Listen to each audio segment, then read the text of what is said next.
Herzlich willkommen zum SRF Krimi Podcast. Mein Name ist Wolfram Höll. Bei mir ist die Frau, die mir jetzt sagt, welche Hautfarbe eigentlich Nofretete hatte. Also, man weiß, Nofretete, berühmte ägyptische Königin, deren Büste heute noch in Berlin im Ägyptischen Museum zu bewundern ist. Hallo Wolfram, ich nehme das mal wieder so ein bisschen als persönlichen Affront, weil wie könnte ich dir das beantworten, wenn ich nicht quasi Lebens- und Zeitgenössin der Frau wäre? Ich kann es dir nicht beantworten, ich weiß es nicht. Das ist aber wirklich eine sehr gute Antwort, die du da gibst. Es gibt gerade in der Frankfurter Allgemeinen Zeitung zum Beispiel, gibt es jetzt immer wieder im Feuilleton so Diskussionen darüber. Hat ein Herr ein Buch geschrieben über die Nofretete, Sebastian Konrad. Und da geht es eben auch genau darum, um die Deutungshoheiten. Es gibt eben Leute, die finden Nofretete als eine unglaublich schöne Frau, die müsste europäisch und weiß ausgesehen haben. Dann gibt es natürlich aus der postkolonialen Ecke Leute, die finden, nein, die war bestimmt schwarz damals. Dann gibt es Ägypter, die heute finden, die sah ägyptisch aus, wobei natürlich das heutige ägyptische Volk auch nicht gleich ist mit dem vor mehreren tausend Jahren. Das ist wirklich eine ganz aktuelle Frage. Und die einzig richtige Antwort wäre natürlich, keine Ahnung, wir waren nicht dabei. Oder ich müsste es so halten wie der Vater von Calvin, bei Calvin und Hobbes, der ja seinem Sohn erzählt, dass die ganze Welt früher schwarz-weiß war, bis der Farbfilm erfunden wurde. Ja, ist sowieso die beste Lektüre, die man haben kann für so nebenbei. Mal kurz was snacken. Calvin und Hobbes, es führt uns jetzt ein bisschen weg, entschuldige, aber es fiel mir gerade ein. Ja. Um Nofretete geht es auch im heutigen Krimi. Er ist jetzt kein Beitrag zur aktuellen Debatte. So viel kann man sagen. Er ist aus dem Jahr 1962.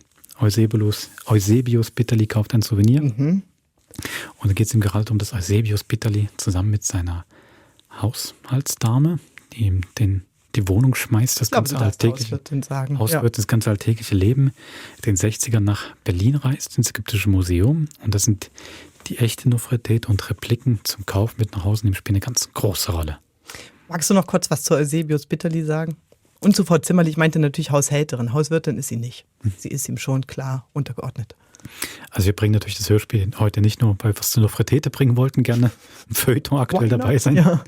Nein, Eusebius Bitterli ist eine Reihe von Kriminalkomödien aus den 60er Jahren von SRF. Hauptrolle Rudi Walter, die Haushälterin Margit Reiner spielen sie. Das war so ein ganz großes Bühnenpaar. Niederdorf-Oper haben sie zusammengespielt, aber eben auch Spaleberg 66a. 77a. Kann man fast noch sich anschauen gehen in Basel, wenn ihr mal über den Spalenberg lauft, genau. Jetzt habe ich mir extra Mühe gegeben, es richtig zu sagen. Genau, Spaleberg 77a. Das waren immer Samstag so gute 10 Minuten kurze Kabarettsendungen. Ja. Ein Ehepaar Ersam. Bei Ersams zum schwarzen Café, gell, war der Untertitel. Genau, da gibt es ein längeres. Die waren wirklich so Bühnenpartner, ganz viel, den Leuten damals wirklich total bekannt. Hat man wirklich geliebt, die zu hören. Und die beiden haben eben auch zusammen diese Krimireihe bekommen. Und der Eusebius Bitterli ist eigentlich ein Kriminalschriftsteller, also ein Theoretiker in der Geschichte. Ja, ist er wohl, genau. Sogar auch ein sehr erfolgreicher. Also nicht immer, wenn man den Namen sagt wirklich jeder vom Professor bis zum Kleinganoven, Sie sind der Eusebius Bitterli. Und viel Humor entsteht eigentlich bei den Sendungen, dass er dann das in der Praxis umsetzen muss, immer wieder in kriminelle Fälle. Unfreiwillig, muss man sagen. Unfreiwillig, genau, verwickelt wird. Er wird eigentlich am liebsten in Ruhe seine Bücher schreiben und doch dann immer wieder mit Gaunern und Ganoven zu tun bekommt. Genau. Geschrieben hat das Ganze Hans Heser, der war seit den 30ern fest im Radio, gehörte zum Urgestein, war auch lange stellvertretender Direktor und Abteilungsleiter für Folklore und Musik. Natürlich, wie könnte es anders sein, Ende der 50er und 60er. Hans Möckel. Dann viel Vergnügen bei einem neuen Abenteuer des unfreiwilligen Amateurdetektivs Eusebius Bitterli kauft ein Souvenir. Viel Spaß.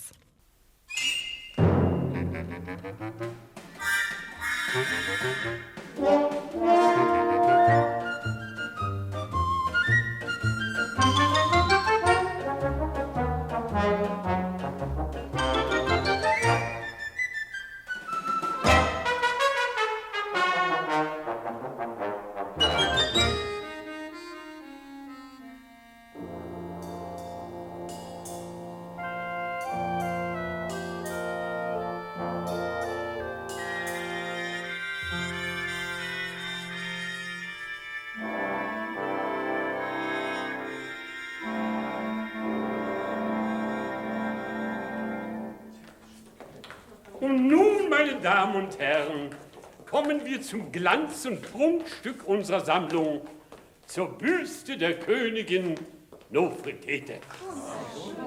Deutsche Ausgrabungen haben im Jahre 1906 dieses Wunderwerk ägyptischer Bildhauerkunst zutage gefördert. Es ist eine Porträtbüste, welche die Meisterhand des Hofbildhauers Thutmosis von der Gattin des Priesterkönigs Echnaton geschaffen hat. Ja, etwa so ums Jahr 1370. 1370. Also das hätte ich nie gedacht, dass die schon so alt seien. Denken Sie auch, Herr Bitterli, noch vor der Schlacht bei Sempach. Und die war 1386. Aber Frau Zimmerli, 1370 selbstverständlich vor Christi Geburt. Ja, Sie sagen. Ja, dann ist sie ja noch viel älter. Ja, nicht ein Wunder, ist sie ein bisschen kaputt. Kaputt? Dem sagt man doch nicht kaputt, wegen dem bisschen Ohr, das fehlt. So nicht, aha. Nur ein Auge und ein abgeschlagenes Ohr. Aber gell Sie, als ich einmal beim Abstauben ihre Luzerner Löi fallen lassen und ein Stückchen vom Ohr abgefallen ist, da hat es dann aber anders getönt. Das ist doch etwas ganz anderes. Der Löi war doch ein Andenken. Da hat man doch das Luisle geschenkt, selber zum Abschied, weil es dann doch mein Cousin geheiratet hat, der Gusti Ersan. Von dem haben Sie mir aber nie etwas erzählt. Erzählt? Da gibt's doch nichts zu erzählen. Ja, das Lüsli hat es halt als Symbol für mich gemeint. Zu Tode verwundet und dennoch tapfer. Wegen einem abgebrochenen Ohr ist man doch nicht zu Tode verwundet. Und außerdem habe ich es ja wieder angeklebt. Apropos Andenken. Sie könnten ja am Luisli ein Souvenir mitbringen aus Berlin. Unten im Vestibül hat es ganz nette Sachen. Das ist gar keine schlechte Idee. So ein kleines Pendant zum Luzerner Löi. Kommen Sie, wir gehen runter. Nach dieser offenen Tete kommt ja sowieso nichts mehr Schönes. Und in dieser Affenhitze hier oben halten wir es ja nicht mehr aus. Wissen Sie was, Herr Bitterli? Kaufen Sie doch am Luisli gerade so eine kleine Noffertete, das unten haben. Nofretete? Wegen meiner Noffertete. Sie, das wäre dann ein Pendant zum Löi. Alle beide mit einem kaputten Ohr. Blöd. Was ist blöd? Sau blöd. Der Vergleich zwischen einer Königin und einem Löi. Schließlich ist der Löi der König der Tiere. Schauen Sie da, einen ganzen Haufen Opfertete, wie Orgelpfeifen. Nofretete, Frau Zimmerli. Hey, also dann Nofretete. Herr, es kommt doch nicht so drauf an, wie man die dummen ägyptischen Namen ausspricht. Ihnen hat es aber sicher auch nicht gepasst, wenn Ihnen die alten Ägypter Frau Zimpferli gesagt hätten, oder? Das ist doch nicht zu vergleichen. Ich bin doch keine Königin. Nein, selten schon nicht. Was soll jetzt das wieder heissen? Nichts, Sie haben ja selber gesagt, Sie seien keine Königin. Eben, ja. Und außerdem habe ich dann 2 Augen. Schauen Sie da, die Kleinen, die haben auch 2 Augen. Möchten die Herrschaften eine Reproduktion der Nofretete? Ja, vielleicht. Es kommt darauf an, was sie kostet. Hier der Abguss in natürlicher Größe mit originalgetreuer Bemalung, 150 Mark. 150. Oh, das ist dann dicke Post. Wie bitte? Ja, ich meine, das ist dann dicke Post. Oder wenn Sie das besser verstehen, das ging dann ins gute Tuch. Ach so. Und die ganz kleinen Schnusigen? Bitte, Gnäfrau. Ich meine die herzigen da. 10 Mark. Ja, nehmen Sie doch so eine, Herr Bitterli, und dann haben Sie erst noch beide Augen. Nein, Frau Zimmerli. Wenn ich dem Luisli schon etwas mitbringe, dann soll es etwas Grösseres sein, nicht etwas Rechtes. Schliesslich hat Ihnen das Luisli der Luzerner Löi ja auch nicht in Lebensgröße geschenkt. Dumm, das ist doch etwas ganz anderes. Sind Sie doch auch nicht gerade so böse, Herr Bitterli. Ich kann Ihnen ja nur helfen sparen. Na, schon gut. Wissen Sie, Fräulein, es sollte dann schon etwas Rechtes sein, nicht? Es ist für einen alten Schatz und Ihren Mann. Aha. Ja, für den Gusti auch. Sowieso, so eine Plastik stellt man doch dann im Salon aufs Fertigo und dann ist es doch für beide, nicht? Also wenn ich für mich eine kaufen würde, dann käme sie auf einen Sekretär, wo man sie ja sieht. Ja, wer sieht sie schon bei Ihnen? Denke ich. Ja, und die werden Sie den ganzen Tag anschauen. Warum nicht? Es ist eine rassige Frau. Sie gefällt mir alles viel besser. Ich bin schon ganz verliebt. Fräulein, was kosten die mittelgroßen da? 20, 50 und 80 Mark. Alle in Hartmasse gegossen. Mit dem Preis nimmt natürlich nicht nur die Größe, sondern auch die Sorgfältigkeit der Bemalung zu. So, nimmt die auch zu. Aha, 80 Mark, ja, das geht noch rein. Selbstverständlich, ja. Ich meine, das ging dann noch hinein, nicht? Was finden Sie, Frau Zimmerli? Oder soll ich echt 2 von denen für 50 kaufen? Eine für Sesams und eine für mich? Also, nein, da nehmt ich dann schon die besser. Sie könnten sie ja dann amix bei Sersams anschauen. Fräulein, hätten Sie die für 80 nicht mit 2 Augen? Bedauere mir, Frau, diese Größe gibt es nur in Originaltreue. Also gut, dann packen Sie mir so eine ein, hä? Danke sehr.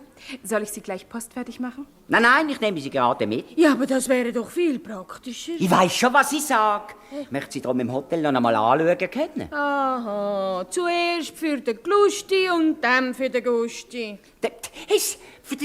Machen Sie keine unpassenden Bemerkungen von den Leuten. Hä? Das versteht sie doch nicht. Sie hat ja nicht einmal gewusst, was schnussig ist. Also bitte packen Sie sie mir zum Mitnehmen ein. Hä? Ich will Sie da nur schnell gehen. Wo wollen Sie denn jetzt hin?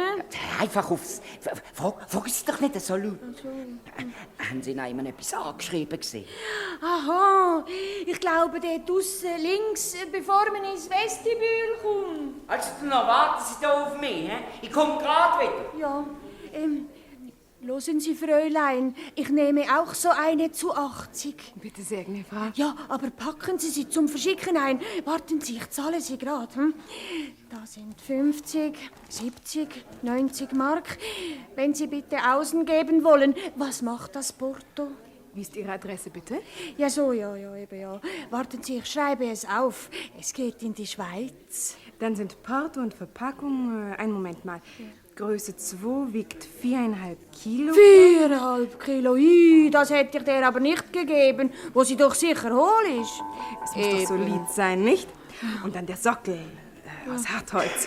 Also mit der Verpackung 5 Kilogramm macht 3,70 Mark, zusammen 3,80, 70, 84, 86, 88, 90 Mark, bitte. Merci. Und hier ist die Adresse. Herrn Eusebius. Eusebius. Eusebius, Bitterli, Basel, wie heißt das Totentanz 22. Wissen Sie, das ist da, wo der Hebel auf die Welt gekommen ist. Ach so. Ja. Aber sagen Sie es dem Herrn nicht. Es ist eine Überraschung. Packen Sie jetzt lieber zuerst die anderen Opfertäte ein, sonst merkt er etwas. Schnell, er kommt. Onkel. Ja, was? Sie haben das Paket noch nicht fertig. Verzeihung, ich musste erst einen passenden Pappkarton holen. Ich bin gleich soweit. Aha, ja. Und hier ist das Geld. 50, 60, 80. Die Schachtel und die Holzwolle sind dann gratis bei dem Preis. Selbstverständlich, danke sehr. Ja. Tun Sie doch obendrauf noch ein wenig mehr Holzwolle. Wissen Sie, wenn man vielleicht im Vergess die Schachtel einmal so ein bisschen zu Dropsi stellt. Sie denken doch an alles, Frau Zimmerli. Wissen Sie was? Auf den Einkauf aber gehen wir jetzt einen ziehen.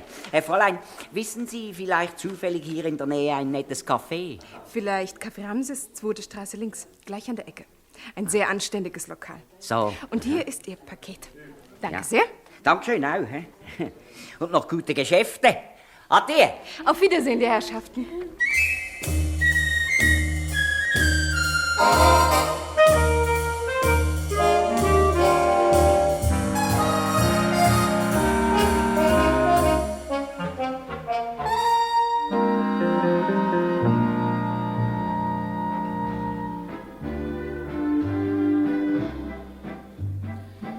Und ich sage dir, Maxi, mit die Tour kommst du nicht weit. Kleine Postpaketchen, die haben so wohl heiße Milch ins Hirn geblasen, wa? Wenn ich sowas höre, Mensch. Womöglich mit Johnnys voller Adresse drauf, damit die Basler Polente ihn gleich mitsamt der Ware hochnimmt, wa? Mann, dann quatschst du ja doch mal aus, Ede, wenn dir was Besseres einfällt. Hab ich euch doch schon 50 Mal gesagt. Johnny muss das Zeug selber über die Grenze bringen. Ja, so, dass ich gleich am badischen Bahnhof von den Zöllnern geschnappt werde. Was denn ich verstehe dauernd Bahnhof. Willst wohl gleich mit dem Rheinjold-Express fahren, ha? Nee. Such dir einen kleinen Grenzübergang aus, leih dir ein olles Moped, dann kommst du mit deinem Schweizer Pass ungeschoren rüber. Mann, dir hat deine Amme wo fallen gelassen. War kleiner Grenzübergang, viel Anzeige, da haben doch die Grünen eine Masse Zeit. Da hieß es gleich, machen sie mal ihren Rucksack auf. Nee. Basler Bahnhof ist besser. Und Rheinjold-Express ist ja nicht so schlecht, aber Piekfein musst du dir machen, mein lieber Johnny. Und 2 Lederkoffer mit 6 Oberhemden und seidene Pyjamas und so. Verstehst du mir? Und wer soll das bezahlen? Hä? Na, was denn Ich etwa? Von nischt kommt nischt. Kriegt ja auch nachher eine ganz schöne Stange für dich raus, oder nicht? Für euch etwa nicht. Ja, nun seid mal friedlich, ja? So Stücker 500 oder 600er haben wir ja noch, wa? Bloß ich meine auch, wenn billiger ginge, können's auch nicht schaden, ne? Doch, Zimmerli, kommen Sie noch. Kick doch mal, was da Olkies rinkommt. Zweite Straße links, gerade um eine Ecke, genau wie Sie es gesagt hat. Sag mal, was ist denn das für ein komisches Idiom? Wohl ein holländischer Provinzler reist in Edamer Käse. Nein, du, der spricht Baseldeutsch. So wie ich, wenn ich daheim bin. Da schlägst du da lang hin und stehst kurz wieder auf. Aus Basel. Nicht so laut, Mensch, die kicken ja schon rüber. Quatsch, halt da die Luft an, die suchen da bloß einen Tisch aus. Na, seine Olle, das ist auch nicht gerade eine Venus-Anadyomene. Eine, was? Na, das heißt Schönheitskönigin. Wo hast du denn deine Bildung geklaut? Ich glaube aber einen Weg nicht, dass sie das Lokal gemeint hat. Sie hat doch gesagt links und wir sind rechts gelaufen. Natürlich sind wir rechts gelaufen, ja. Denn nicht wahr, wenn sie sagt links, dann meint sie doch links, wenn man vor dem Museum steht und das Museum anschaut. Und das ist doch rechts, wenn man rauskommt, nicht? Das ist doch logisch, oder? Männerlogik, ja. Also jetzt sind wir einmal da und bleiben da. Wir können doch nicht ewig an der Tür stehen bleiben. Die Herren dort schauen uns ja schon an, wie wenn wir Provinzler wären. Und Platz hat sie auch. Kommen Sie, sitzen Sie ab. Ja, no. Ein sehr anständiges Lokal. Unter dem habe ich mir also allerdings dann ein bisschen etwas anderes vorgestellt. 3 Gäste und 5 leere Tische. Und dann heisst's da zur blauen Amsel und nicht Ramses. Amsel und Ramses, das tönt halt ganz ähnlich. Das hat sie eben verwechselt. Guten Abend. Was soll es denn sein? Aha, ja, eben. Was trinkt man hier so? Ich meine für den Durst. Also am liebsten etwas Berlinerisches, nicht? Dann nehmen Sie eine weiße. Aha. Was ist das? Eine weiße ist eben eine weiße. Eine weiße? Weißbier, wenn Sie das besser verstehen. Aha, ja, so etwa wie in München. Nee, im Gegenteil. Aha. Und die Dame? Mir lieber etwas Süßeres. Dann nehmen Sie eine weiße mit Schuss. Mit was? Mit einem Himbeerschuss. Ja, also gut, dann bestellen Sie das. Eine weiße und eine weiße mit Schuss. Sag mal, Johnny, kennst du den da drüben? Ich? Nicht, dass ich wüsste. Na, was, und er kennt dir auch nicht? Nein. Wieso soll mich der kennen? Na, Mann, wo ihr doch beide aus der gleiche Kaff seid. Kaff will ich dann nicht mehr gehört haben. Wir haben immerhin 200.000 Einwohner. Quatsch doch nicht so laut. Na, umso besser. Warum meinst du? Maxe meint wohl, er hat ein Ei gelegt, weil ihr beide aus Basel seid. Tja, und? Na eben. Nun, Maxe, quatsch dir mal aus. Also pass, hör doch mal zu. Ich habe mir gedacht, es wäre vielleicht möglich, dass er die Ware über die Grenze... Verstehst du, so ein Spießer mit seiner Olle, du? Und die Hutschachtel und so. Ja, Kannst hast du nach dir Folge, gedacht. Und da willst du ihn nun einfach das Zeug in den Pappkarton rin praktizieren, ne? Sag mal, sowas haben sie dir wohl auf der Janovenschule gelernt. Mann, das war doch mal bloß eine Idee von mir. Kick doch mal, was der für ein dämliches Gesicht macht mit seiner Weiße. Wie Bauchcreme zu Weihnachten. Und die Visage von die Olle, du, ich glaube, die haben sie mit der Bratpfanne getaucht. Sie, Herr Bitterli. Ich habe aber dann schon Besseres gehabt. Ja, schauen Sie, andere Völker, andere Sitten. He? Also ich beim ersten Schluck habe ich auch gefunden, dass sie ein wenig, ja, so wie Dings, nicht? Aber jetzt dunkt es mir, glaube ich, ganz gut. Ja, nun, dann kann ich ja daheim auch mal Lindenblütentee stehen lassen, bis er sauer ist und Malzzuckerli rein tun. Sie, ich glaube, als die 3 dort haben sie mit uns ganz verständig darüber. Vielleicht hätten wir sie grüßen, als wir reingekommen sind. Meinen Sie, das mache ich mir da so? Ja, wer weiß, ich möchte nicht gerne ein Fauxpas machen. Guten Abend miteinander. Guten Abend, schönen guten Abend. Haben Sie gesehen? Entschuldigen Sie bitte, dass wir es am Anfang verpasst haben. Wir sind nämlich fremd hier. Ach nee, was du nicht sagst, das hätten wir ja nicht gemerkt. Also jetzt zu unserer schönen Berolina. Ja, fein. Berolina, das heißt Berlin, so wie man für Basel Basilea sagt. Nicht? Sie ist sicher ein Herr mit humanistischer Bildung. Wo kommen die Herrschaften denn her, wenn die Frage erlaubt ist? Aus Basel in der Schweiz. Aus Basel, an der schönen blauen... Ich meine am Eulenvater rein. Unser Kollege hier, der ist nämlich auch aus Basel. Na, Mach mal, Mensch. Geht dann oben miteinander. Jetzt ist es aber nicht wahr. Na, wer hat jetzt das gedacht? Mitten in der Weltstadt Berlin. Aber lustig, wenn Sie nicht ein bisschen zu uns rüberkommen. Und die anderen Herren natürlich auch, nicht? Oh ja. Ist Ihnen doch recht, Frau Zimmerli? Ich weiß nicht recht, aber mir kommt eigentlich nicht gut. Sagen Sie, Aber ganz im Gegenteil soll uns eine Ehre sein, wenn Sie mit Ihrer Frau Gemahlin hier an unseren Tisch Platz nehmen wollen. Ihr Landsmann wird sich freuen, Ihre Bekanntschaft zu machen. Da kommen Sie mal ran. Ah, ja gut, dann sind wir so frei, hä? Kommen Sie, Frau Zimmerli. Ja, das ist dann etwa nicht meine Frau Gemahlin. Darf ich vorstellen, das ist Frau Zimmerli, aber sie kommt aus Zürich. Hoch erfreut. Freut mich sehr, Ihne Frau. Freut mich. Hier Statten Schönhausen, mein Entke. Name. Strub. Bitterli, Eusebius Bitterli. Ach, gucke mal da, wie ulkig. Ein Namensvetter von den berühmten Kriminalschriftstellern, wa? Nein, nicht Namensvetter, selber. Was denn? Ist nicht die Möglichkeit, der Autor von den berühmten Detektivromanen? Donnerwetter, hohe Ehre, wa? Ganz hohe Ehre. Da haben wir uns aber ganz schön daneben gesetzt. Wie meinen Sie? Herr Schönhausen meint, es sau schön, dass Sie sich hier an unseren Tisch gesetzt haben, wa? Ah. So, das muss aber gefeiert werden. Ober! Und du sagst, Johnny, dass du Herrn Bitterli nicht kennst? Hey, ich habe natürlich Ihre Bücher gelesen, nicht? Aber gesehen habe ich sie noch nie. Ich bin drum im Kleinbasel daheim. Sie wohnen ja wahrscheinlich gerne am Bach. Reizend, wie du mit deinem Landsmann Schweizerdeutsch quasselst. Ich wohne am Totentanz. Ah, Totentanz, ja, komischer Name, wa? Ja, wissen Sie, der Name kommt davon, weil nämlich dort der Holbein... Sie wollten was bestellen? 5 große Cognac, doppelte. Ja, nein, aber los. Keine Widerrede, Herr Bitterli, Sie sind unser Gast. Ja, nein, um Himmels Willen, für mich keinen Cognac. Also dann 4 Cognac und eine zahme Emma. Na, einen kleinen Portwein werden Sie doch vertragen. Nee, Frau. Also wenn es sein muss, aber nur einen kleinen. Oh ja. Jesus, Nopfertete. Na, was denn, ist Ihnen nicht gut? Nein, wir haben nur die Nopfertete am anderen Tisch stehen lassen. Nofretete. Was? Ist doch manchmal recht schwer verständlich, das Schweizerdeutsch. So, da ist sie wieder. Ja, jetzt lasse ich sie aber nicht mehr aus den Augen, Herr Bitterli. 80 Franken. Meint, es sei eine Hutschachtel. Aber sie scheint eher schwer zu sein. Bücher, denk, bei einem Schriftsteller. Ach, sei nicht so indiskret, Johnny. Geht uns doch ja nicht an. Okay.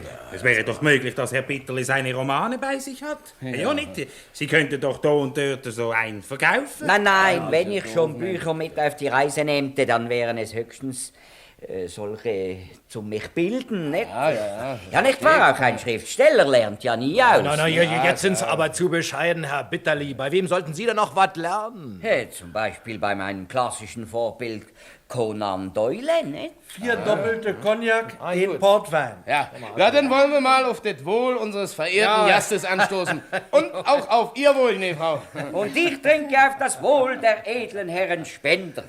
Grüß dich, Jens. Seltsam, Hoffentlich steigt mir nicht in den Kopf.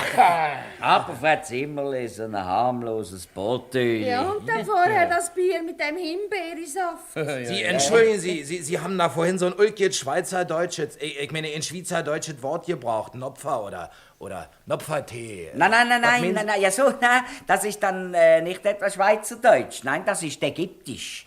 Wissen Sie, wir waren vorher im Museum und da steht doch die Königin Nofretete, die kennen Sie doch. Nicht doch. Ja, aber Keine Ahnung. Selbstverständlich, Junge, das ist doch das große Bild von das Weib mit die dolle Figur, wa? Also, Rest weg auf das Bild. Prost. Jawohl, Prost. Jawohl. Also, das heißt, ein Bild ist es eigentlich nicht, eher eine Plastik. Ja, sag ich doch, ein Plastikbild von der Bildhauer aus karelischem Marmor, nicht? Oder ohne Kopf und Arme, aber sonst alles da, was Spaß macht, was? Ja, also vielleicht meinen Sie doch nicht ganz das Gleiche, gell? Wissen Sie, ich meine eigentlich eher nur den Kopf. Aber der Kopf ist eben für sich allein auch schon toll. Ne? Ja, dann wollen wir also auf das Wohl von den dollen Kopf heben. Ja, also, noch mal dasselbe. Ja, aber für mich doch nicht mehr. Ja, Frau Zimmerli, sind Sie doch keine Flasche. Herr Strub, gell, es ist Strub. Ja. Also, Herr Strub, Ich habe gar nicht gewusst, dass es Berlin so nette Leute hat. Wollen Sie nicht einmal die Nofretete ansehen? Oh, nicht heute, wo wir doch hier so gemütlich haben. Das Museum ist ja längstens zu. Ja, ich meine, ja, das habe ich ja gar nicht erzählt. Nicht? Also die Königin hat mich so begeistert, dass ich sie gleich als Andenken mitgenommen habe. Donnerwetter, geklaut? Max, benimm dir, Mensch. Das doch, Mann, ist doch bloß ein kleiner Spaß von mir. Nicht wahr, Herr Witterli? Ja, Sie sind aber ein lustiger Dings. Schönhausen, nicht? Stimmt genau, ja, Schönhausen. Gutes Namensgedächtnis. Nein, die Nofretete nicht geklaut, gekauft natürlich. Ja, kann man das? Ja, nicht das Original, eine Kopie. Frau Zimmerli, packen Sie es doch einmal aus. Oh ja. Wie Sie meinen, Herr Bitterli? 4 Cognac in Portwein. Das gibt eine schöne Sauerei, alle die Holzwollen am Boden. Sie müssen nicht wischen, oder? Ja. So, und jetzt stellen wir das Meiteli schöns Mist auf den Tisch. Du alle. Und, was sagen Sie, meine Herren? Ich muss sagen, ganz nett. Das ist eine Wolke. Also, dann wollen wir der ägyptischen Majestät mal zuposten. Ihr Wohl, königliche Hoheit. Hoi, Prost. Gesundheit noch für die Täteli. Herr Bitterli, nehmen Sie doch nicht so grosse Schlücke. Wir müssen doch den Kopf noch ganz heimbringen. Was sagst du? Der hat ja nur ein Auge. Ja, also ich habe den nicht dran gemacht. Ja, nein, Herr Strupp, das muss so sein. Das muss so sein? Ja. Wieso? Ja, schauen Sie, das hat das in Wirklichkeit hat das auch nur ein Auge, nicht? Das heisst nicht die lebendige Königin, nicht, oder? Die hat schon 2 gehabt. Aber die im Museum, nicht? Und wenn die nur ein Auge hat und man macht ein Original, ich meine, nicht, eine Kopie, nicht? Eine treue Originalkopie. Ich verstehe oder eine originaltreue Kopie. Ja. Denn nicht, wenn man das... Genau, das jetzt ist es, wissen wir jawohl. aber schlecht. Herr Bitterli, Sie sind ja ganz bleich. Und entschuldigen Sie mich bitte, he, das Schussbier und der Cognac, die vertragen sich allweg nicht so ganz. Das tut mir jetzt aber leid für ihn, aber eben die Hitze im Museum und dann das Bier da. Aber zum Glück haben wir ja nicht so weit. Hotel Merkur, nur etwa 10 Minuten vom Museum. Gleich um die Ecke, kennen wir alles. Ja. Aber ich glaube, ich sollte am M10, ob Herr Bitterli, ich sollte auch mal schnell, ich komme gerade wieder. Ja, gehen Sie mal, gehen Sie mal. Korridor, 3. Tür. Sag doch mal still, halt doch mal die Luft an, pass doch mal auf hier. Also, meine Idee von vorhin. Versteht ihr, ich glaube, wir können das Ding drehen.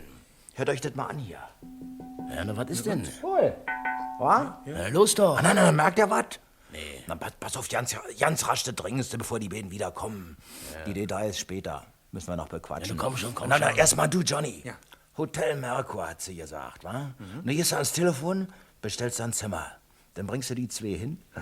Und wenn sie im Bett liegen und schlafen, dann holst du dir die Gipsmamsel, ich meine die noch verdings da und bringst sie zu mir auf der Bude. Kapiert? Ja, soweit schon. Nee. Aber wenn sie Lärm schlagen? Aber Mann, das wären sie nicht. Die werden schlafen wie der Ratten. Das lass mal mir eine Sorge sein. Kleinen Schlummertrunk, verstehst du? Aber nur Dalli, dass du wieder da bist, wenn die 2 anzuckeln. Hier, hau ab. Wenn das nur gut ausgeht. Na, Ede? Du, mir schwant sowas. Du möchtest wohl das Zeug statt in die Schachtel in den Gipskopf rein praktizieren, hm? Ja, aber wie denn, Mensch? Sockel abmontieren? Mann, Sockel abmontieren ist doch Käse. Kick sie dir da an. Na, das Ohr, Mensch. Das fehlende Ohr. Das Stück Gips kannst du da leicht rausschneiden. Dann renn mit dem Päckchen, die 50 Stück werden da drin schon Platz haben. Dann das Ohr wieder zukleistern, bisschen Gips verstreichen, fertig ist die Laube, wa? Ach so, Johnny soll den gefüllten Kolbskopf wieder ins Hotel tragen und Jude Bitterli bringt das Mädchen über die Grenze, Du sagst es. Du, nicht schlecht aus, Baldowat. Ja, und dann steht das Stück in seiner Jude Stube auf der Kommode. Ja. Und was denn? Na, Dann kriegt Johnny nach einer Woche oder so plötzlich Heimweh, fährt nach Basel. Da muss er doch seinen neuen Freund besuchen, oder nicht? Ja, und denn? Mann, das lass doch mal Johnnys Sache sein. Ist nämlich ja nicht so doof, wie er aussieht. Da kommt er. Ohr! Na, Ja. und Johnny? Es klappt mit dem Zimmer. Sie wollten zuerst nicht und dann habe ich gesagt, ich sei ein Freund von Herrn Bitterle und dann haben Sie mir ein Zimmer auf dem gleichen Stock gegeben. Oh Mann, also, Ober, 3 große Helle und 2 Maren, bitte. 2 doppelte von den ganz bittern Angora oder wie das Zeug heißt. Bring 3 große Helle und 2 Angostura. Na auch, du. Ede, du gib mal die kleine Dose her. Was denn für eine Dose? Na, man fragt doch nicht so dämlich. Hast du da immer mit? Die Schlummerpülverkins, Mann. Was willst du denn damit? Sag mal, hast du eben nicht zugehört? Die 2 sollen doch Johnny das Leben nicht sauer machen, wenn er die Gipsdame abholt. Die sollen doch schlafen.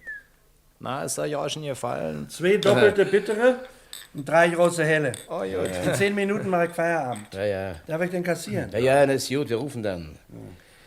Hier hast du das Pilverchen. Aber nicht zur Fülle, du. Man bloß wie ein Spatzendreck. Rasch los, mach, die Olle kommt. Das ist schon erledigt. Wünsche süß zu schlummern. Ist Herr Bitterle noch nicht zurückgekommen? Nee, leider noch nicht. Arme, dass es ihn jetzt auch so hat brechen müssen. Ja, ist schon vorgesagt, ne, Frau. Ein kleiner Magenbitter wird ihn wieder auf die Beine bringen, wa? Und Sie sind auch ein bisschen bleich. Wollen Sie nicht auch? Na, nehmen Sie mal an, kommen Sie, bitte sehr. Nein, mir keinen Schnaps mehr. Das ist kein Schnaps, das ist Medizin. Ja, also ich wollte nur zuerst noch die Verteten einpacken. Nachher dann vielleicht, wenn der Herr Bitterle da ist. Aufs Stichwort. Oh, ist mir schlecht. Oh, ist mir schlecht. Na, kommen Sie, Herr Bitterli. Der Onkel Doktor hat Ihnen da eine feine Medizin hingestellt. Was ist das? Ich will nicht trinken. Doch, wissen Sie, das ist etwas wie ein Appenzeller. Aha, oder noch? Oh, ist mir schlecht. Ja, kennen wir. Das ist die Berliner Hitze hier, wissen Sie. Die hat schon manchen umgelegt. Na, den Prost, trinken Sie, Mann. Ja, was ist denn?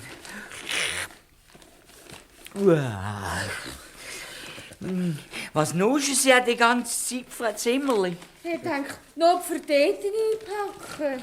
Noch frei. Ich bringe ums Packpapier nicht mehr in die gleichen Fältchen wie vorher. Ach, lassen Sie doch das dumme Papier sein. Im Hotel haben Sie schon ein anderes. Ja, aber ich habe doch schon sehr samt Ihre Adresse draufgeschrieben. Dann schreiben Sie halt morgen auf der Post noch einmal die Adresse drauf. Ich möchte jetzt schlafen. Sie hören Sie mal, Herr Bitterli, entschuldigen Sie, wir haben da vorhin ja nicht richtig mitgekriegt. Sagten Sie nicht Hotel Merkur? Ja. Na, was denn, da logiert doch unser Freund Johnny auch. Ja, Sie sagen. Jeder Zufall. Oh, bin ich müde. Und selbstverständlich bringe ich Sie heim. Ja, das wäre aber doch wirklich nicht nötig. Ja, wenn ich doch im gleichen Hotel wohne. Ja, wenn er doch im gleichen Hotel wohnt.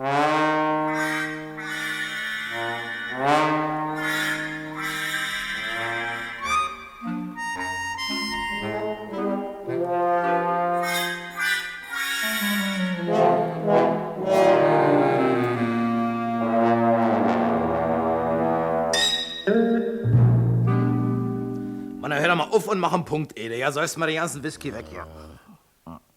Müssen wir da was für Johnny übrig lassen. Hast du denn was anderes? Na, Mann, ich habe dir doch einen Kaffee angeboten. Ist doch auch viel besser für dich. Nee. Du hast ja schon einen, Mann. Danke, du. Deinen Kaffee kenn ich. Ne Bono fotografiert und dann das Negativ aufgegossen, wa? Mann, aber das kostet alles Geld. Aber das wird ja nur besser werden, wenn wir der Ware abgestoßen haben. Was glaubst du denn, kann da so rauskicken, ne? Man kommt da ganz drauf an, wie Johnny mit seiner Abnehmer in der Schweiz zurechtkommt, wa? Habe so was gehört von 50, das Kilo. 100er? Nee, du Trainer, Mann, 1000er. Sag mal 30. Macht 10.000 pro Nese. Ist ja eine Wolke, Mensch. Na, da reicht's ja noch für einen Whisky. Moment. Sag mal, wie bist du denn so plötzlich auf die Idee gekommen mit dem Gipskopf? Na, was ist ja plötzlich, Mann? Der Bitterli hat man auf die Tour gebracht. Hat er was von Conan Doyle erzählt. Hast du und? gehört? Das ist doch der mit den Sherlock Holmes Büchern, Na wa? eben, kennst du doch. Na, du merkst so alle, du. Oh, ja, Hund von Baskerville und so, wa? Ja, das auch, aber wie ich den Gipsapparat von die Nofredings da vor mir sehe, da fällt mir doch ein, das Ding mit die Napoleon-Büsten. Ja, weiß ich nicht mehr. War ich vielleicht auch nicht alle gelesen. Wie jeden die? Na, hör mal zu, da hat einer einen Diamanten geklaut oder eine berühmte Perle, verstehst du?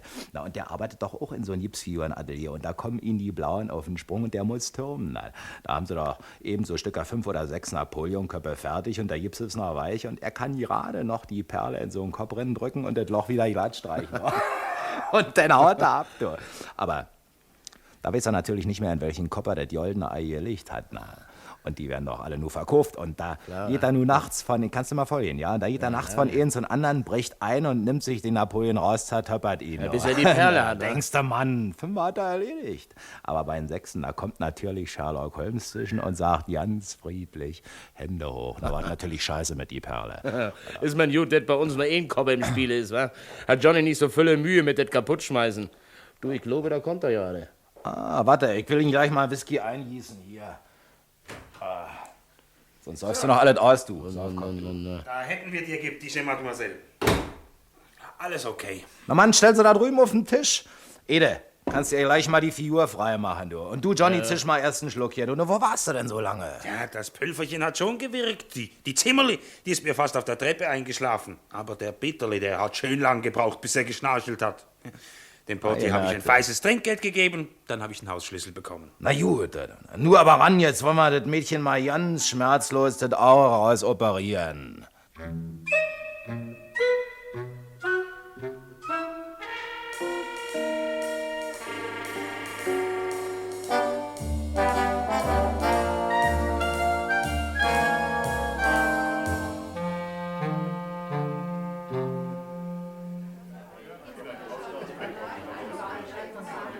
Mark 37 sind 40, 50, 3 Mark. Der nächste bitte. Ach, Sie sind das? Ja. Haben Sie alle Scheine ausgefüllt? Ja, bitte, hier. Gustav Ehrsam, Ballenberg 77a. Stimmt's? Ja, ja. Aber das Gewicht hätten Sie freilassen sollen, das besorgen wir schon. Ja, wissen Sie, ich weiß drum, wie schwer es ist. 4,5 Kilo mit der Verpackung 5. Na, wollen wir mal sehen. Ja. Nee, Jude Frau, da müssen Sie sich verguckt haben. Genau 6 Kilo und 20 Gramm. Wie viel? 6 Kilo? Und 20 Gramm. Auf unsere Ware können Sie sich verlassen. Macht 4,50 Mark. Zoll müssen Sie bei Empfang bezahlen. Also denn, das sind 10 Franken. Mark. 4,50 sind 5, 8, 10. Der nächste, bitte. Ist das Postlager da für Albert Werner? Postlager, Sendung, Schalter 7. Nächste, bitte. Geht's auch so lang, Frau Zimmerli? Ja. Oh, da innen ist ja Luft, dass es einem gerade noch einmal schlecht werden könnte. Ich musste den ganzen Haufen Zettel ausfüllen und dann hat erst noch das Gewicht nicht gestimmt. Wieso hat das Gewicht nicht gestimmt? Ja. Da hat sie doch dann gewogen, oder? Eben ja, und das ist jetzt eben, dann sind es 6 Kilo gewesen. Ja, und noch? Gestern sind es nur 5 Kilo gewesen. Ja, ich meine, das Fräulein im Museum hat doch gesagt, 5 Kilo mit der Verpackung. Das habe ich aber nicht gehört. Wir haben sie ja gar nicht gefragt. Natürlich haben wir sie gefragt. Nein. Das heisst, ich habe doch sie, ich meine, ja, eben, nicht wahr? Und, hey, ja, sie sind doch einmal schnell neu gegangen gewesen, nicht? Und in dieser Zeit, da hat sie es mir eben gesagt. Hat sie? Ja. Ich meine, sie sind eine Schachtel holen. Nein, sie sind darum ziemlich lang draussen und... Was? Ja, und lang? jetzt sind es auf einmal 6, sollen sie jetzt sein. Also mich dunkelt das gespässig. Und überhaupt, es hat mir schon den ganzen Weg geschonen, es ist viel schwerer als gestern. Ja, wahrscheinlich sind sie viel schwächer als gestern. Die Hitzen, das Dingste, das Gesüff und sie erst noch mit Himbeersirup und der Porto und der Magenbitter. Es wird mir schlecht, wenn ich da denke, was sie alles getrunken haben. Ja, ich ja auch, ja. Und heute Morgen das Grindweh. Oh, merci, ist mir schlecht gewesen. Wow. Aber jetzt nichts wie los, raus aus dem Gestank, raus an die Luft.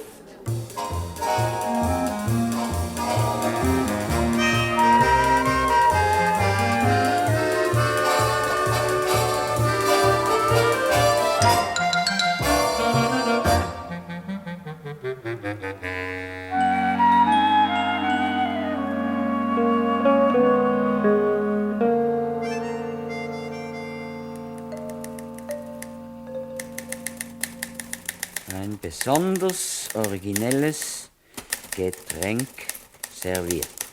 Semikolon. Es ist eine Art Bier, Komma, aber es schmeckt eher fad und sauer. Pfui Teufel, ist das schlecht gewesen. Darf gar nicht mehr daran denken. Man nennt es eine weiße. Ich glaube, doch einmal eine neue Maschine haben. Weiße. Komma. Und die Frauen trinken es herein.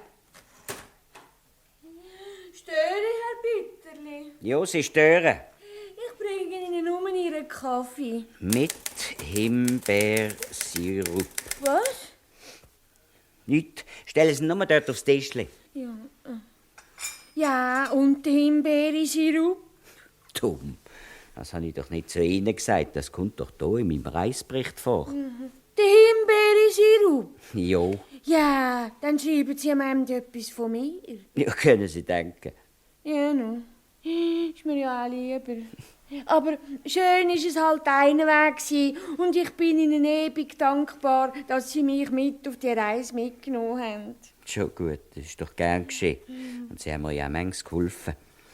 Was hat der Briefträger gebracht? Nur Zeitung und ein Heftli und Kohlenrechnung. Hören Sie auf, Kohlenrechnung im August? Ja. Kein Brief? Nein, und Päckli-Post kommt erst. Ihr wart kein Päckli. Aber der Gusti Ersam, der hat doch etwas von sich hören lassen. Ne? Eigentlich. Oder das Luisli. Die Figur müsste doch längst angekommen sein. Ja, nein, ich glaube nicht, dass die sie schon haben. Wie wollen Sie jetzt das wissen? Hey, wir haben sie doch auch noch nicht. Was? Auch noch nicht. So lange aufgegeben, erst vor 5 Tagen. Das ist sie. Wer sie? Hey, eben, der Post. Ich gehe noch gerade. Der schwätzt wieder einmal gespässig. Und der Kaffee wird auch kalt.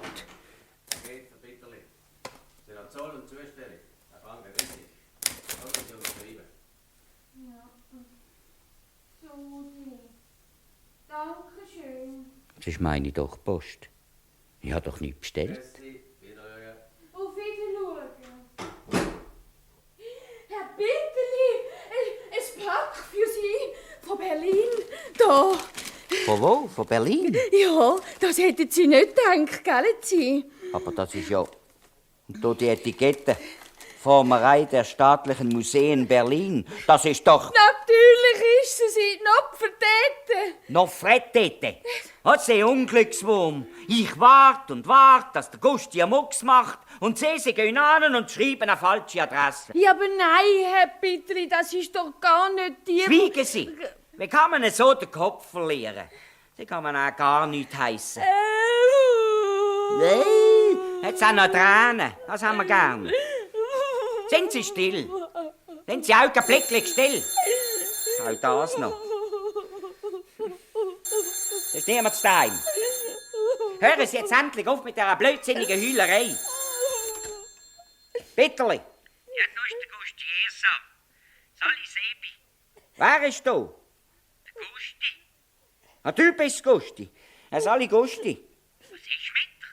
Hast du so eine böse Stimme? Ich? Nein, ja. Er weiss, ja, mich doch nur gerade geärgert über die Zimmerli. Aber spielt ja keine Rolle. Und was lebst du? Wie geht's dem Luisli? Gut, dankeschön. Das lässt dir einen Gruß ausrichten und mir eigene grosse Freude. So, Henner. Ja, über was? Jetzt ist gerade vor 10 Minuten ein Päckli-Post da gewesen. Und da ist das Paket gekommen aus Berlin. Was für ein Paket aus Berlin? Du fragst jetzt auch gelungen. Hab das Paket von dir? Paket von mir? Haben wir es aufgemacht? Natürlich haben wir es aufgemacht. Sag mal, Sebi, was ist eigentlich mit dir? Und was ist drinnen gesehen? Hey, Nopfertete! Nofretete heisst das. Nofretete? Natürlich Nofretete, was sonst? Einen Augenblick einmal, Gusti. Irgendjemand spinnt da. Nur einen Augenblick. Frau Zimmerli, machen Sie mal ganz schnell das Paket auf. Ja. Einen Augenblick, Gusti. Da ist nämlich auch gerade ein Päckchen Post gekommen mit einem Paket aus Berlin. Mit einem was? Knübeln Sie doch nicht so lang um. Nehmen Sie doch eine Schere. Ja. Nein, nicht du, Gusti. Weißt, sie macht es gerade auf. Warten Sie, ich mach's selber. Das ist ja nicht zum Aushalten.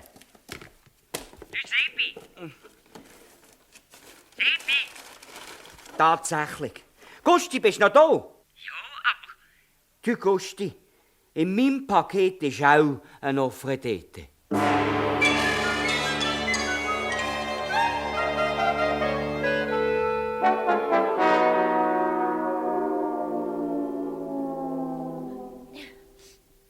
Ja, so war es. Ja, also, ich meine, das ist ja wirklich ein ganz reizender Einfall von Ihnen, Frau Zimmerli. Und ich danke Ihnen viel, viel mal. Ja, es ist gern geschehen, Herr Bitterli. Ich wollte Ihnen doch eine Freude machen, oder? Und das hat halt eine Überraschung sein. Ja, also, das ist es gesehen, das kann man schon sagen.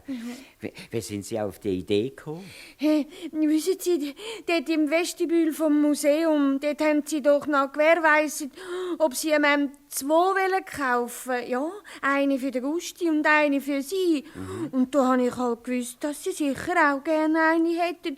Und da habe ich halt geschwind eine gekauft, ja, wo Sie im Moment... Ja, Sie haben doch dort schnell neu hin. Jawohl, ja. Ja, und dann habe ich sie halt gerade spedieren lassen. Sie sind schon eine gute Seele. Und so viel Geld ausgeben. Ja, Sie haben mich doch auch mit auf die schöne Reise mitgenommen. Und ich habe überall mit dürfen. Und Geld habe ich ja sonst keins gebraucht. Also, Sie haben mir wirklich eine grosse Freude gemacht. Ja, wissen Sie, mir hat es ja selber auch eine Freude gemacht. Und es hat mich manchmal schier versprengt, mein Geheimnis. Ja, also ein paar Mal hätte ich mich schon schier verschnäpft, aber Sie haben es nicht gemerkt. Ja, so doch. Jetzt kommt's mir. Darum haben Sie gewusst, wie schwer sie ist. Ja, eben 4,5 Kilo mit der Verpackung 5. Wer ist jetzt das schon wieder? Ja, ich kann nicht gerade mal geschwind schauen. So, jetzt wollen wir mal überlegen, wo wir das Mädchen anstellen. Wir haben dort auf einen Sekretär. Aber dann müsste der Globus nebeneinander stehen. Aber wo an? Ja, vielleicht hier aufs Radio. Das wäre noch symbolisch. Globus auf Radio. Radio bringt die Welt ins Haus. Oder einmal Bero Münster. Herr Bitterli, ein Telegramm aus Berlin. Aus Berlin? Ja. Er hat jetzt mehr aus Berlin etwas zu telegrafieren. Ja, wir werden doch nicht jemanden im Hotel etwas liegen lassen. Jetzt schau hier an. Vom Johnny. Es ist ja nicht möglich. Doch. Komme auf Geschäftsreise in die Schweiz. Suchen Sie morgen Mittag auf. Gruß Johnny Straub.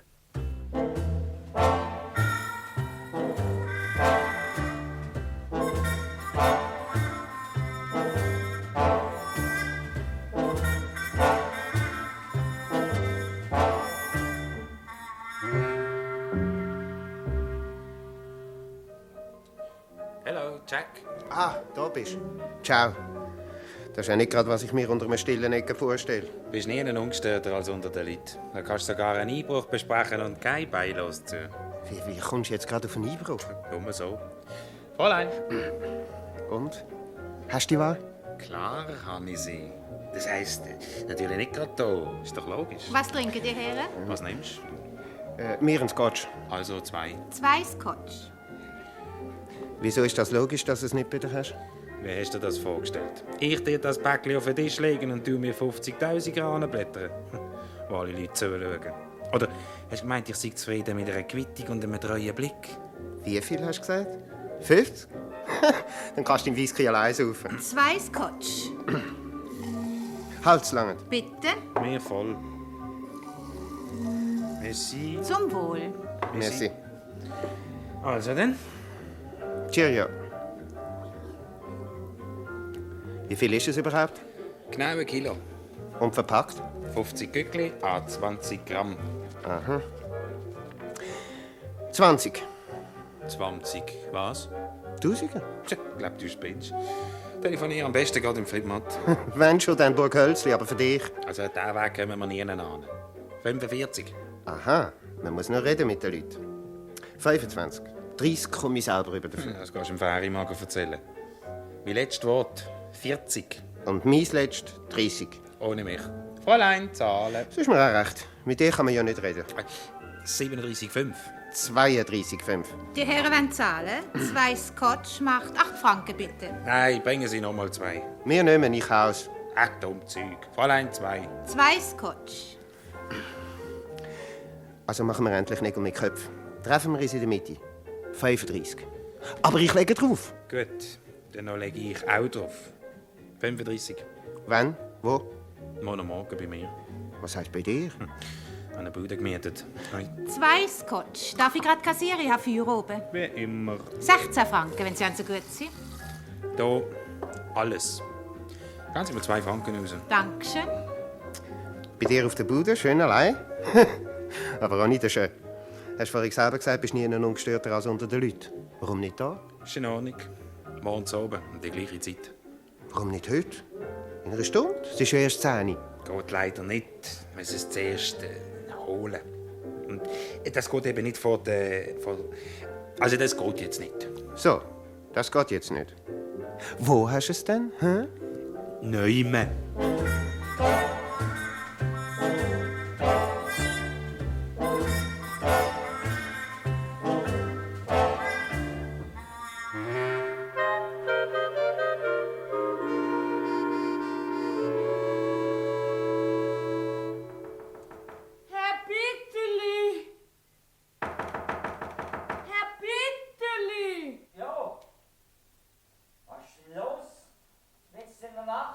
Es ist 7 Uhr.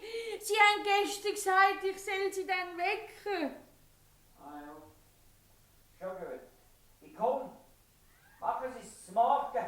Ah! Jesus! Notvertäter! Was ist los? Notvertäter ist nicht mehr da. Oder haben Sie sie mit ins Schlafzimmer genommen? Was soll ich haben? Noch verdeckt im Schlafzimmer, ich weiß nicht für was. Ja, aber sie ist nicht mehr auf dem Sekretär. Was ist sie? Nicht mehr auf dem Sekretär? Ja, Himmelsterne. Da müssen wir sofort der Polizei telefonieren. Herr Bitterli, legen Sie doch wenigstens den Badmantel an. Sie verkältet sich ja im Pyjama. Das ist jetzt wurscht. Die Polizei ist wichtiger. So eine Gemeinheit. Wo ist jetzt... Da. Oh, P. Peter. Bionkowski. Plus. Polizeidepartement. Polizeipost. Der Hauptwacht Spiegelhof. 2, 3, 5, 8, 6, 0. Hauptwacht Spiegelhof, Wachmeister Weber. Ja, das ist Eusebius Bitterli. Los, Sie sollten sofort kommen. Wer ist da? Reden Sie bitte deutlich. Eusebius Bitterli, Kriminalschriftsteller. Ja, und was ist los? Minofretete ist mir abhanden gekommen. Ihre was? Minofretete, Minofreteteli. Sperren Sie Ihre Katznacht ein, noch kommt sie Ihnen nicht abhanden. Was? Belästigen Sie nicht die Polizei mit so Hafenkäse. Katz, sagen Sie! Minofretete, eine Katz! Oder Ihre Wellensittich, was weiss denn ich? Verstehen Sie denn nicht? Gestohlen worden. Nofretete, ein Kopf, ein Büstenkopf. Ein Plastik, ein Kunstwerk aus Ägypten. Heute Nacht gestohlen. Das hätten Sie ja gleich können sagen. Wo wohnen Sie? Totentanz 22. Herr Bitterli! Lassen Sie mich jetzt in Ruhe. Was sagen Sie? Nicht Sie, Frau Zimmerli. Die hat... Sie ist da, Herr Bitterli, sie ist da. Wer ist da? Hey, alleweil noch die Hauptwacht Spiegelhof. Jetzt hören Sie mal. Notvertäter ist da. Nur einen Augenblick, Herr Wachmeister. Nur einen kurzen Ochsenblick. Wo ist sie? Da, kommen Sie ans Fenster. Schauen Sie dort unten im Höfli. Dort liegt sie. Kaputt.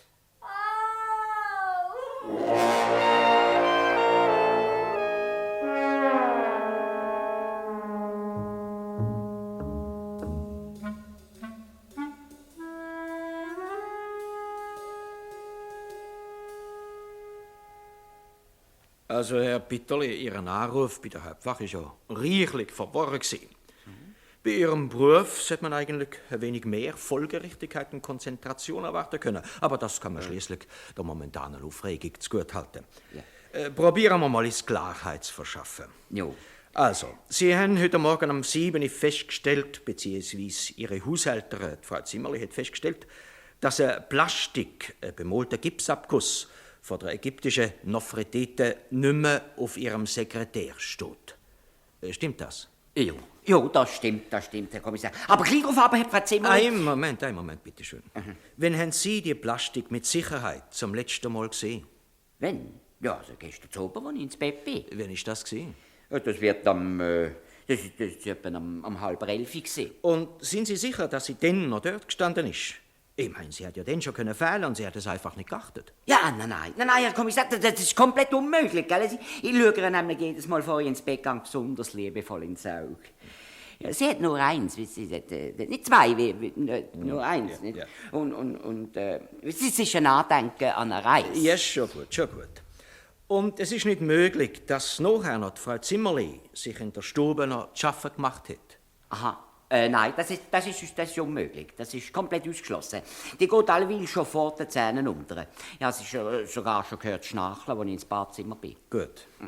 Und kaum haben Sie der Hauptwache Spiegelhof vor ihrer Feststellung telefonisch Mitteilung gemacht, hat Frau Zimmerli vom Fenster aus die bewusste Plastik im Hof unten entdeckt. Ja, kaputt. In Scherben. Wie Sie sagen, in Scherben. Genau gesagt, in 3 Scherben. Das eine Stück, bestehend aus dem hölzernen Sockel und dem Hals, und noch in 2 Teile, der Kopf mit dem, wie sagt man dem, mit dem Hut.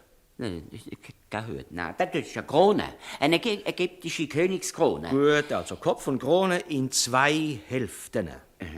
Herr Bitterli, Sie wohnen im 1. Stock. Ja, das heisst nein. Das heisst, gegen den Totentanz raus ist es schon der 1. Stock, aber gegen das Höfli runter ist es der 3. Eben. Und halten Sie es für möglich, dass so eine Gipsfigur, wenn man sie vom 3. Stock in den Hof wirft oder fallen lässt, dass so noch die Figur auf der Besetzestein unten nur grad in 3 Teile auseinanderfällt? Dass sie nicht viel mehr in 1000 Splitter verjagt? Ja, eigentlich, was soll ich sagen? Ich habe es natürlich noch nie probiert, gell? Aber man sollte schon meinen, ja, eigentlich doch hinter sie haben wahrscheinlich recht. Eben. Und was wird, wenn sie jetzt in ein von ihren Roman vorkäme, der kriminalistisch geschulte Kopf aus dem relativ intakten Zustand vom Corpus Delicti schließen? Ja, in einem Roman, da kann ich sagen, in einem Roman, da wird der Spürsinn vom Detektiv natürlich sofort herausfinden, dass die Plastik gar nicht oben geworfen, sondern in den Hof getragen worden ist. Und dass der oder die Täter sie dort sorgfältig und unter Vermeidung von unnötigem Lärm abeinander geschlagen, entzwei nicht, um eventuell im hohlen Innern nach einem verborgenen Schatz zu suchen, nicht? So ungefähr. Zum Beispiel. Aber sagen Sie, Herr Bitterli, warum eigentlich nur in einem Roman? Warum nicht auch in Wirklichkeit? Sie meinen, dass man... Ja, nein, also, Herr Kommissar, also, ja, nein, oh nein, gell, Sie wollen doch nicht etwa sagen, dass man meine Nofretete in meinem Hof und dass man in meiner Nofretete innen... Aber, Herr Kommissar... Ja, nur, lassen wir das einstweilen. Sie haben die Plastik vor wie vielen Tagen in Berlin gekauft? Vor 6 Tagen. Vor 6 Tagen in Berlin gekauft und auf die Post gegeben? Jo, das heißt nein. Frau Zimmerli hat sie eigentlich gekauft. Ja, nicht, ich habe ja gar nicht gewusst. Es hat so eine Überraschung gewesen. Und die hat sie gerade vom Museum einpacken und spedieren lassen. Und vorgestern ist sie hier angekommen. Ja. Nicht bei mir. Und wer hat alles gewusst oder wissen können, dass der Gipsabguss bei Ihnen steht? Ja, eigentlich niemand. Praktisch. Das heisst natürlich Frau Zimmerli, nicht? Und noch der Pöstler. Ja, und da war noch ein Besuch da gestern. So, wer? Ja, ein flüchtiger Bekannter. Wie heißt er? Johnny Strub. Johnny Strub. Gestern, sagen Sie. Ja. Ist er früher auch schon bei Ihnen gewesen? Nein, ich habe ihn doch erst gerade kennengelernt. So, wann? Vor 6 Tagen. Ja, in Berlin? Hey, ja. Aha. Bei was für einer Gelegenheit haben Sie ihn kennengelernt? Ja, nicht, ich bin mit der Frau Zimmerli in das Café Ramses gegangen, nicht? Wo uns das Fräulein im Museum empfohlen hat. Aber sie hat allweg den Namen verwechselt. Es hat zur blauen Amsel geheißen. Nicht Ramses, Amsel. Ja. Ja, und dort haben wir also Weissbier getrunken. Aber das ist dann etwa gar nicht gut. Bitte, kommen Sie zur Sache, Herr Bitterli. Ja, ich bin mit drin, Herr Kommissar. Denn dort ist eben der Johnny Strub gesessen mit 2 Freunden. Und wie es so geht, nicht wahr? Wir sind ins Gespräch gekommen, nicht? Aha. Wissen Sie zufällig, wie die beiden anderen geheissen haben? Warten Sie, also der eine, der hat Maxe geheissen. Nicht Max, Maxe.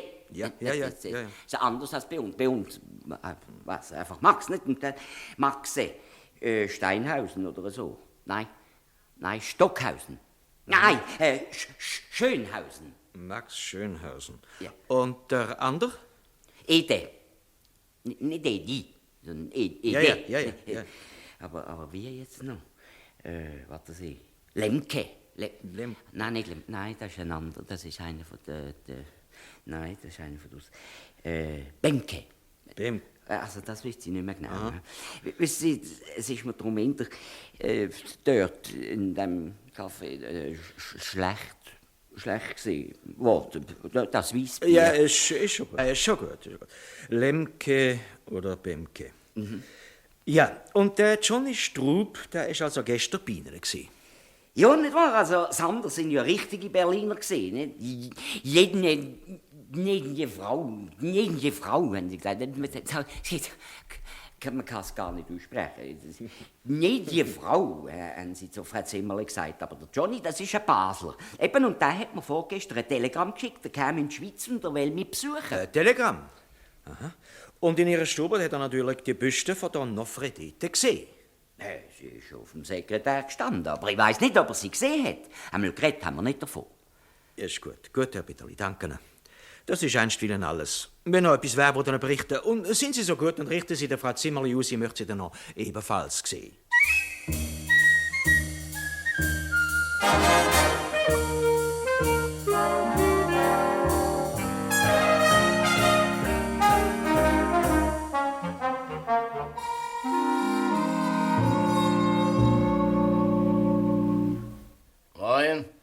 Wohnt hier bei Ihnen Herr Schönhausen? Sind Sie Herr Bemke? Ja. Na, dann kommen Sie nur gleich rein. Herr Schönhausen wartet auf Ihnen.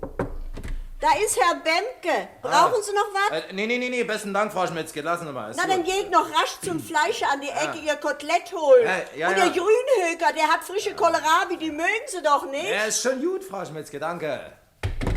Sag mal, Maxe, was ist denn eigentlich los mit dir?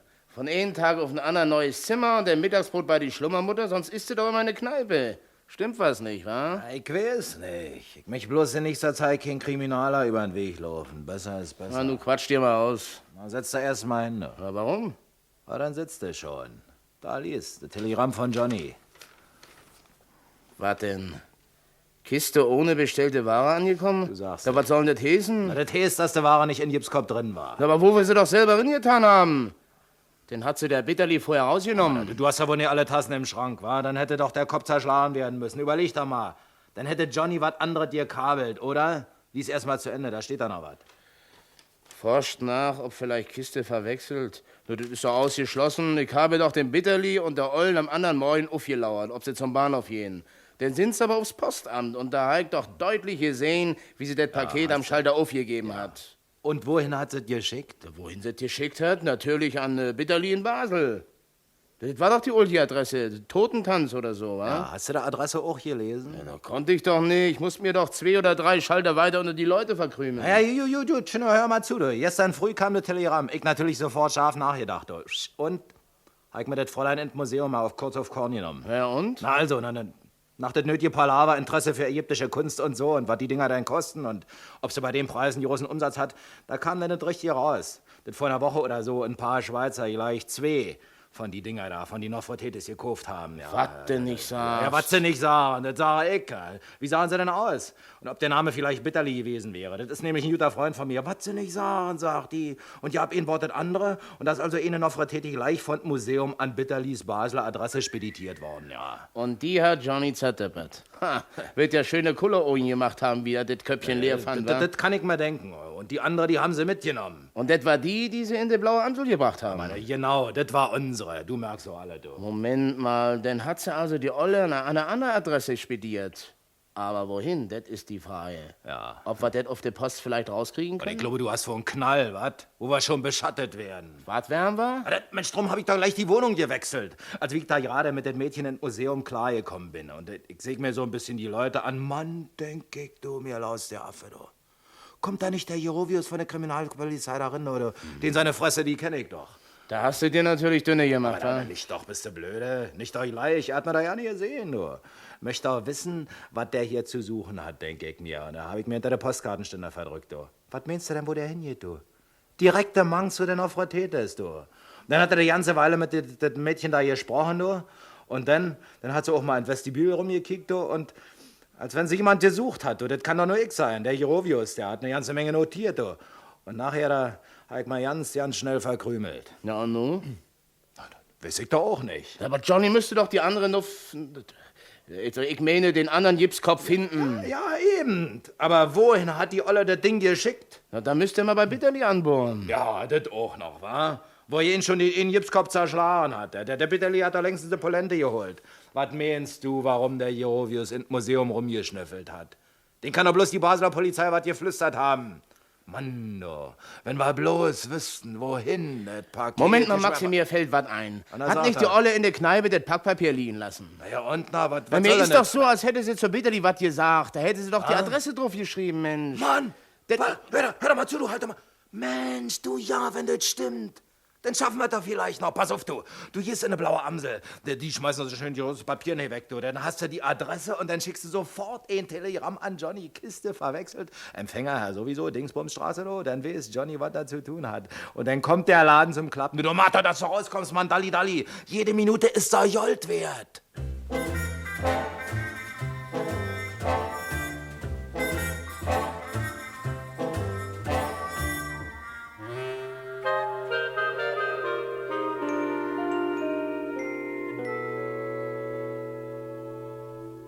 Frau Zimmerli, ich habe Sie zu mir gebeten, will Sie mir vielleicht ein paar Auskünfte können geben? Gern, Herr Kommissär. Nicht Kommissär, einfach Sutter. Sehr gern, Herr Sutter. Nach meinem Gespräch mit dem Herrn Bitterli, wo er mir die Namen von Ihrer Berliner Bekanntschaften mitteilt hat, habe ich mich mit Berlin in Verbindung gesetzt. Die Herren Schönhausen und Bemke sind, wie zu erwarten war, keine unbeschriebenen Blätter. Frau Zimmerli, haben Sie schon einmal etwas von Heroin gehört? Heroin. Ist das nicht eine am Theater, wo bei der Oper... Nicht die Heroine, Frau Zimmerli. Das Heroin, das ist ein Rauschgift. Ja, Sie sagen. Ja, so wie Opium. So ähnlich, ja. Und der Handel mit Heroin ist selbstverständlich streng verboten, auch in der Schweiz. Aber gerade darum sehr einträglich. Ja. Eben nicht nur die Herren Max Schönhausen und Eduard Bemke, auch der Johnny Strub aus Basel stehen bei der Berliner Polizei im Verdacht, sie haben mit einer grossen Heroinschiebung zu tun. Ui. Ja, also Rauschgifthändler, wie im Kino. Ja, Sie schätzen. Ja, und der Schluffi hat noch die Frechheit gehabt, uns zu besuchen. Nicht ohne Grund, vermutlich. Er wollte schauen, wo die Nofretete steht. Ja, was hat denn die Nofretete mit dem... Ein Moment, Frau Zimmerli, ein Moment. Denken Sie mal fest nach und sagen Sie mir, hat das Super-Trio in Berlin einmal die Möglichkeit gehabt, sich unbemerkt mit dieser Gipsfigur schaffen zu machen?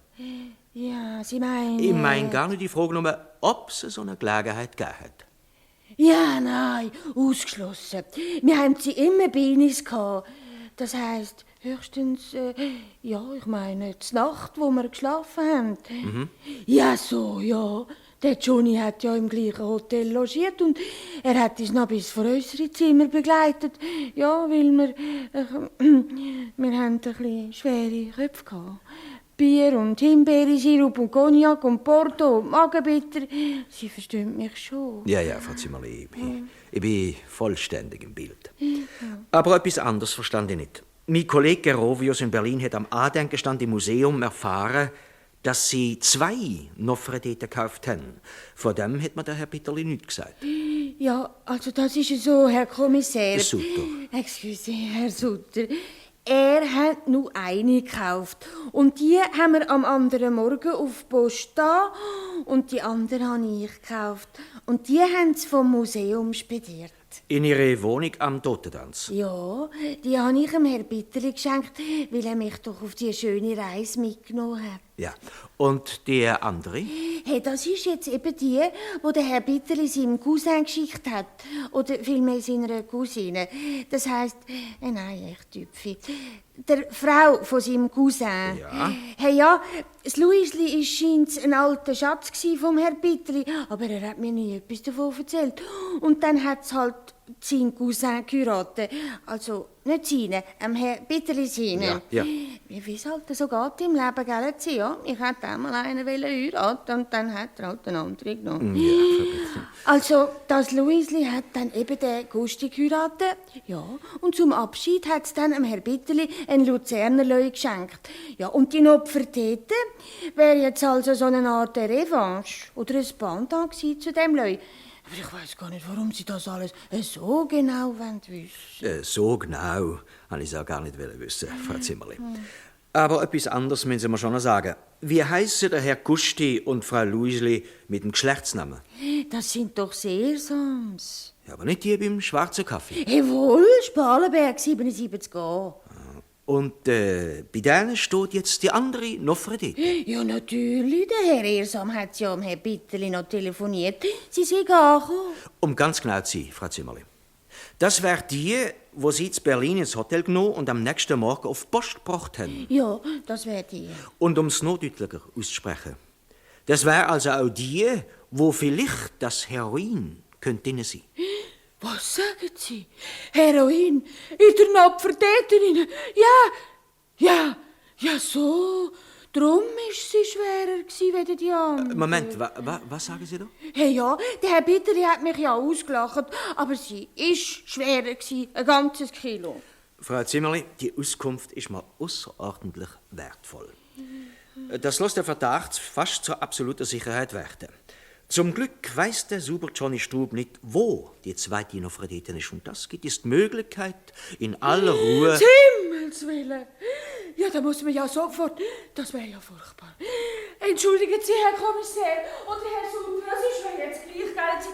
Ich muss unbedingt noch schnell... Jede Minute ist Gold wert.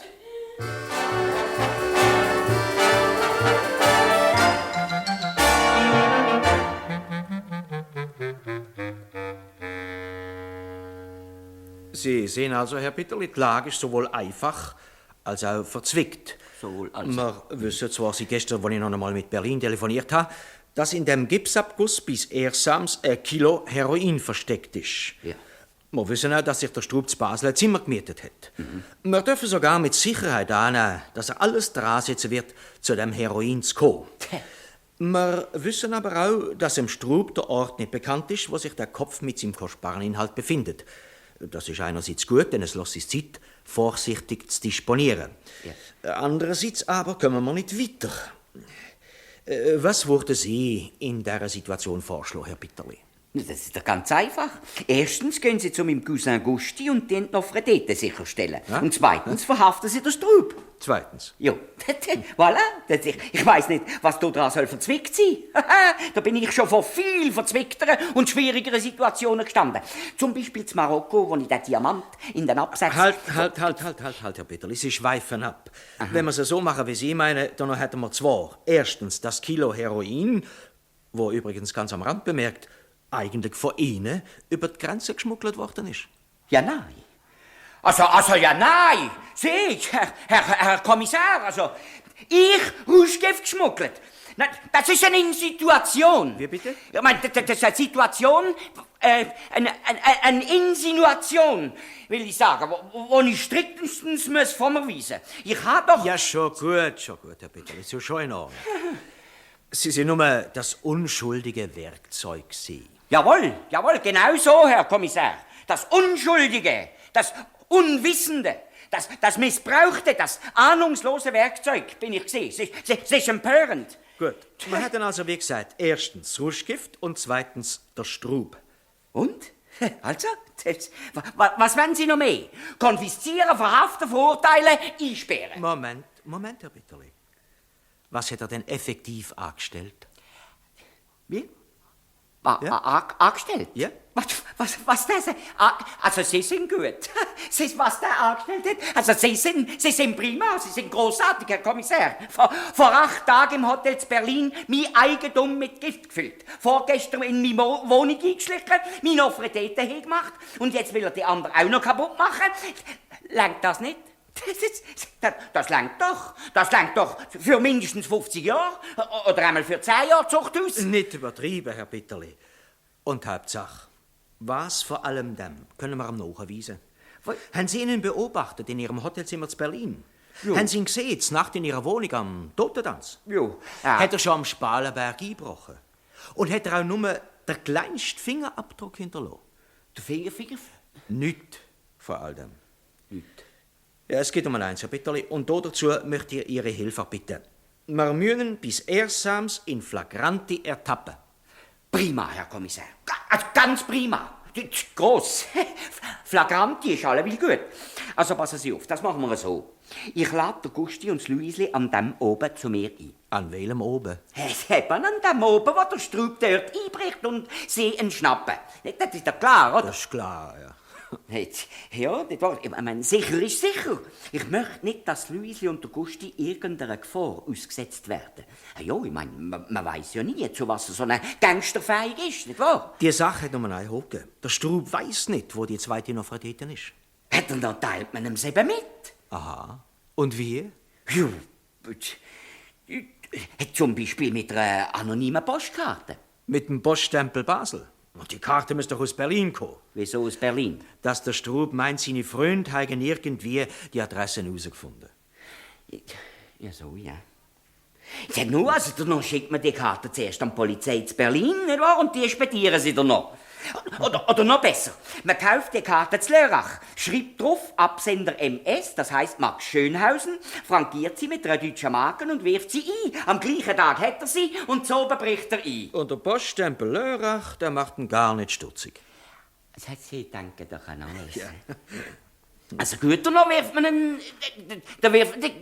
die Karte zu Lörrach ein, beim Bahnhof. Danach bekommt sie der Stempel Deutsche Bundesbahn, ambulant. Und die Abgangszeit steht auf dem Stempel und der Strub macht sich gar keine Gedanken, wieso die Karte in einer Stunde von Berlin auf Basel gereist ist. Aha. War schon ein bisschen knapp. Raketenpost. Gibt's noch nicht. Ja, nur müssen wir halt telegrafieren. Oder telefonieren. Ich könnte Ihnen das abnehmen. Aha, ja, nicht wahr? Ich meine, ich kenne doch Max seine Stimme, nicht? Und dann würde ich ihm einfach anrufen und sagen, Guten Tag, Johnny, hier spricht Maxe. Hör mal, Johnny, ich weiß, oder vielmehr, ich weiß, wo das andere Gipsmädchen... Tatsächlich, Herr Kommissar. Das Gipsmädchen, hätte der Königin gesagt. Gib der Banaus.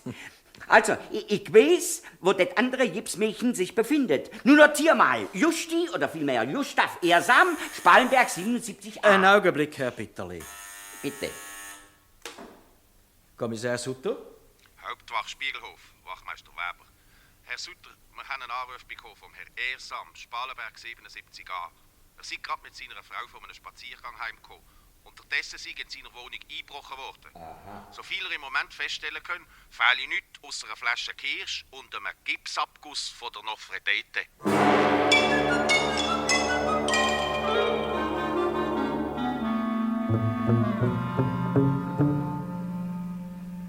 Stenografieren Sie bitte von jetzt an mit, Fräulein Isler. Gern, Herr Sutter. Sie bleiben also dabei, Strub? Immer noch Herr Strub, wenn ich bitten darf. Wegen mir, Herr Strub. Sie bleiben also dabei, dass Sie mit dem Einschlichdiebstahl in der Wohnung vom Herr Eusebius Bitterli, Totentanz 22, und mit der Zerstörung von dieser Gipsfigur nichts zu tun haben. Ich habe Ihnen schon 100-mal gesagt, ich weiss von nichts. Na gut, das wird sich ja zeigen. Beim zweiten Einbruchdiebstahl Spalenberg 77a sind Sie weniger vorsichtig gewesen. Sie haben Fingerabdrücke hinterlassen. So, habe ich. Außerdem ist das Corpus Delicti in Ihrer Wohnung sichergestellt worden. Oder vielmehr Corpora Delicti. Eine Flasche Kirsch und ein Gipsabguss von der Nofretete, und zwar in beschädigtem Zustand.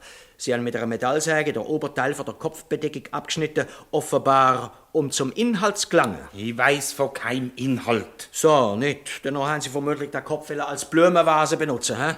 Das brauchen Sie nicht ins Protokoll zu nehmen, Frau Niesler. Gerne, Herr Sutter. Vielleicht interessiert es Sie, Herr Strub, dass Ihre Kumpane Schönhausen und Bemke in Berlin verhaftet worden sind. Ich kenne kein Schönhausen und ich kenne kein Bemke. Nein? Und das Telegramm aus Berlin mit der Spalenberg-Adresse, wo man bei Ihnen gefunden hat? Das hat mit dem nichts zu tun. Also Strub, Herr Strub, machen Sie jetzt kein Langtheater. Wo haben Sie das Heroin? Heroin?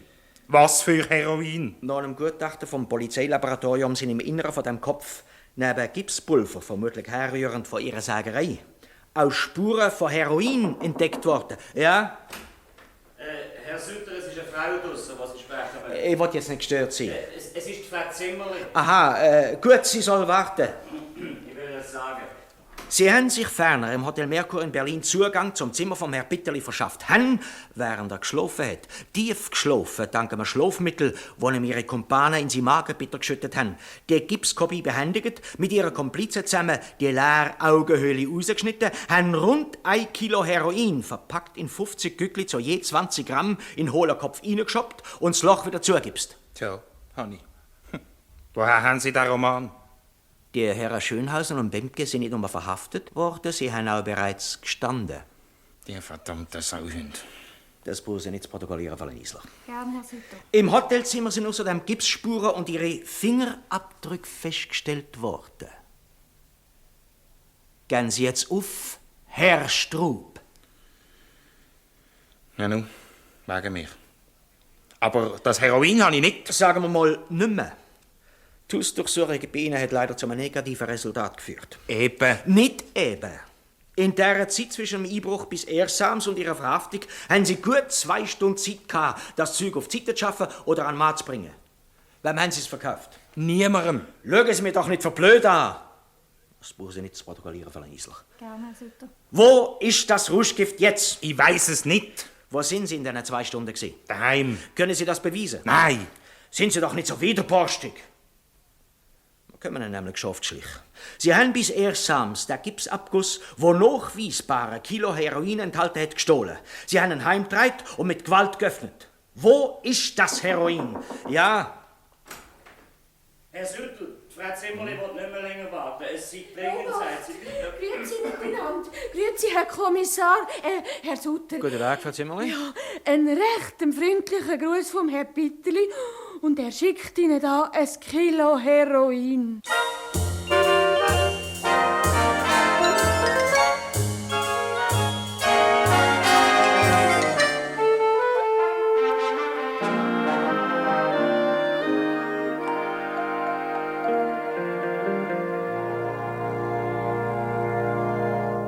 Ich möchte sagen, Frau Zimmerli, Sie haben sich in dieser Affäre grossartig gemetzelt. Sie sind ja der geborene Detektiv. Nicht geboren, Herr Bitterli. Doch. Ich habe ja schliesslich nicht umsonst alle Ihre Romane gelesen. Ja, wenn man da nichts lernt. Aha. Ja. Dankeschön fürs Kompliment. Aber hören Sie, ganz komme ich noch nicht raus. Wie sind Sie denn plötzlich auf die Idee gekommen, zum Gusti zu gehen? Das ist doch ganz einfach. Erstens hat es mir nie keine Ruhe gelassen, dass Sersams ihre Nopfertete... Nicht Nopf, Nofretete. Eben ja, dass die 1 Kilo schwerer war als unsere. Und zweitens, was der Herr Sutter so gemütlich genommen hat, weil ja die Gauner die Adresse von der zweiten Nopfertete... No. Ja, ich weiss es ja. Also, weil sie ja die Adresse gar nicht wissen, da ist es südig heiß durch und mir ist auf einmal das Packpapier in den Sinn gekommen, das wir in der blauen Ramsle gelassen haben. Ja und? Ja, und dort habe ich schon die Adresse von Sersams draufgeschrieben. Die hätten es doch können finden. Ja, und sie haben sie offenbar auch gefunden. Sonst hätte ja der Straub nicht bis Ersams einbrechen können. Hey, ja, und darum hat es doch auch so pressiert. Und da bin ich halt die Pedi zum Gusti, habe ihm Töll heiß gemacht und das Heroin rausgenommen. Rausgenommen? Ja. Aber die Nofretete ist doch noch ganz gesehen, was sie der Straub gefilzt hat. Oh, ihr Mann, also immer alles gerade kaputt schlagen. Immer gerade mit dem Vorschlaghammer drauf. Die Büste ist doch auf einem Holzsockel angemacht, oder? Doch, ja. Angeleimt oder so? Nicht angeleimt. Beim Abstauben habe ich gesehen, dass unten an dem Sockel eine Schraubenmutter ist. Und die Schraubenmutter hat der Herr Ersam aufgemacht. Und da haben wir die ganze Nopfertete... haben wir die ganze Nopfertete können vom Sockel ablupfen. Und schon sind die ganzen 50 Päckchen auf dem Tisch gelegen. Es hat geläutet. Ich gehe gerade mal schauen. Immer im dümmsten Moment. Ich bin nicht daheim. Es ist der Geldbriefträger. Was? Der Geldbriefträger? Ja. Noch bin ich doch daheim. Herr Bitterli, kommen Sie geschwind? Oder nein, ich komme zu Ihnen. Er wartet schon so lange. Nein, so etwas. Da, 1000 Franken. Für mich? Ja, für Sie. Da, lesen Sie. Franken 1000, Belohnung für Beibringung von 1 Kilogramm Heroin sowie Beihilfe bei der Habhaftmachung des Delinquenten. Merci. Gut. Sind aber nur 980. Sie müssen darum fertig lesen. Aha. Abzüglich Franken 20 AHV. Ja. Die schenken einem aber auch gar nicht. Was machen wir jetzt mit dem Geld? Denn die Hälfte gehört natürlich Ihnen. Zuerst besorgt man sehr sams eine Flasche Kirsch und mit dem Rest fahren wir einmal auf Berlin und kaufen 2 neue Nopferteten.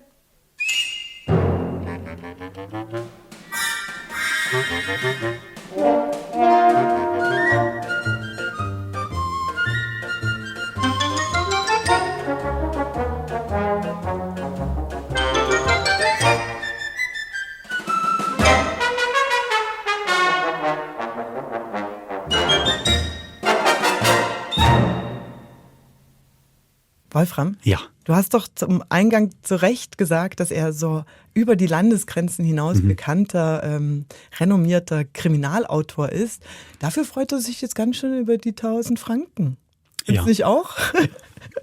Hätte ich jetzt gedacht, dass, na gut, er teilt's, okay. Ja, wobei gerade bei der Teilung fand ich, sie bekommt die Hälfte, das eigentlich hat sie den ganzen Job gemacht. Ja, er stand eigentlich nur da und hat ein bisschen doof mit dem Polizisten geredet. Währenddessen war er dann auch schon wieder bei den nächsten, während sie ihren Plan aushecken, ist bei den nächsten die Replik schon wieder längst weg. Also gehandelt und wirklich was gemacht hat. Nur Frau Zimmerli. Ja, aber sie hat ja leider nur aus dem Bauch heraus gehandelt. Sie hat ja gar nicht richtig nachgedacht. Ja, aber am Schluss zählt ja das Resultat, oder? Man kann noch so lange nachdenken, bis alles schon geschehen ist. Geht auch. Naja, aber er hatte den ganzen Aufwand. Nein, du hast natürlich recht. Aber sie merkt das ja auch nicht, dass ihr eigentlich mehr zustehen würde. Genau. Aber eigentlich ja nur, weil sie die Adresse schon geschrieben hatte. Ja, aber sie hat dann doch schnell geschaltet und gehandelt. Kam darauf, dass man den Holzsockel unten abschrauben kann. Du, da schließe ich gleich an, bevor ich eigentlich zu der Frage komme, die ich dich fragen wollte. Jetzt stellen wir uns das einmal vor. Die Schraube, die den hohlen Gipskopf von unten am Holzsockel hält. Impossible. Verstehst du, was ich meine? Wo ist diese Schraube befestigt? Vielleicht am Rand irgendwo? Ja, es ist aber nur eine Schraube, das habe ich auch gedacht. Aber ich finde es ja. Das ist jetzt eben genau der Vorteil im Hörspiel. Da muss man das nicht zeigen, sondern kann es einfach glauben. Behaupten. Das ist genau das gleiche mit der Nofretete vom Anfang. Beim Hörspiel könnte man sie auch klingen lassen. Wir müssen keine Hautfarbe zeigen. Das stimmt. Wolfram, jetzt haben wir 80 Minuten lang Schauspieler, Feuerwerk, kann man sagen. Die konnten ja nun wirklich Sachen ausspielen in einer Breite und Länge, was man nicht mehr so oft erlebt. Oder beziehungsweise ich gehe zu wenig ins Volkstheater. Ich weiß nicht, ob es da noch so ist. Aber es ist doch jetzt nun wirklich sehr schwankhaft. Und Ich kann mir sehr gut vorstellen, dass ich 1959 vom Radio sitze und diese Überstunde genieße. Ich weiß, das Hörspiel ist von 62, aber ich habe jetzt mal so den Mittelwert genommen von Eusebius Bitterli. Und dass ich mich vor allen Dingen, wenn ich die zwei Darstellenden gut kenne, mich genau daran erfreuen kann, was schlagen sie diesmal für Kapriolen oder wie treffen sie aufeinander. Was gefällt dir denn an einem... Es ist ja dann doch ein recht harmloser Spaß, sowohl aus kriminalistischer Sicht als auch wie Weltmenschenumgang miteinander dargestellt wird. Was gefällt dir daran? Also mir gefällt das Überzeichnete sehr. Mir gefällt die Berliner, diese Runde gefällt mir sehr, wenn die da zu dritt in dieser Kneipe sitzen. Ich finde zwischendurch auch diesen... Ja, ist ja auch ein bisschen einfacher Humor, aber ich mag das noch, dass man halt dann nicht zum blauen Ramses geht, sondern die blaue Amsel. Den fand ich auch gut, ja. Und dann auf jeden Fall noch eine Begründung hat, warum das genau richtig ist, wo man jetzt hingelaufen ist. Und ja, wie die drei da mit, ist ja kein echtes Berlinerisch, das kann man glaube ich schon so sagen, ist einfach sehr hergestellt. Aber ich finde, das ist so überzeichnet und wie sie die dann abfüllen und dann noch, ich finde, man merkt tatsächlich diese Spiellust, die merkt man dem Stück an. Ich glaube, alle, die da mitgemacht haben, hatten großen Spaß, das zu spielen. Es hat ja ein bisschen Anlehnung an wirklich alte Komödientraditionen. Also gerade wenn du jetzt die Berliner Weiße ansprichst und das sehr lange Thematisieren des aufs WC gehen müssen und Probleme mit dem Darm und sowas, das ist ja irgendwie, klingt ja alles auch ein bisschen nach Molière, genau. Ja. Und auch das Aufeinandertreffen und dieses Ja, Nein, oh, was, ja, dieses Louis de Funès, hier versteht ja jeder am Telefon erstmal was Falsches, obwohl es für alle offensichtlich ist, wie man es hätte verstehen müssen. Aber das wird schon, diese Schleifen werden schon sehr zelebriert. Ne? Es hat auch was von diesem so sehr menschlich, allzu menschlich, gerade die Berliner Weiße. Frau Zimmerli findet die ja immer schlimm. Der Bitterli findet es eigentlich ganz okay, wenn er danach drüber spricht. Es ist das schlimmste Bier, was er jemals getrunken hat.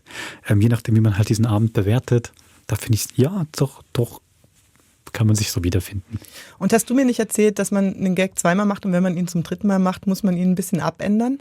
Ja, das wäre der. Und was ist der Nopfretete? Das haben Sie da noch nicht gelernt.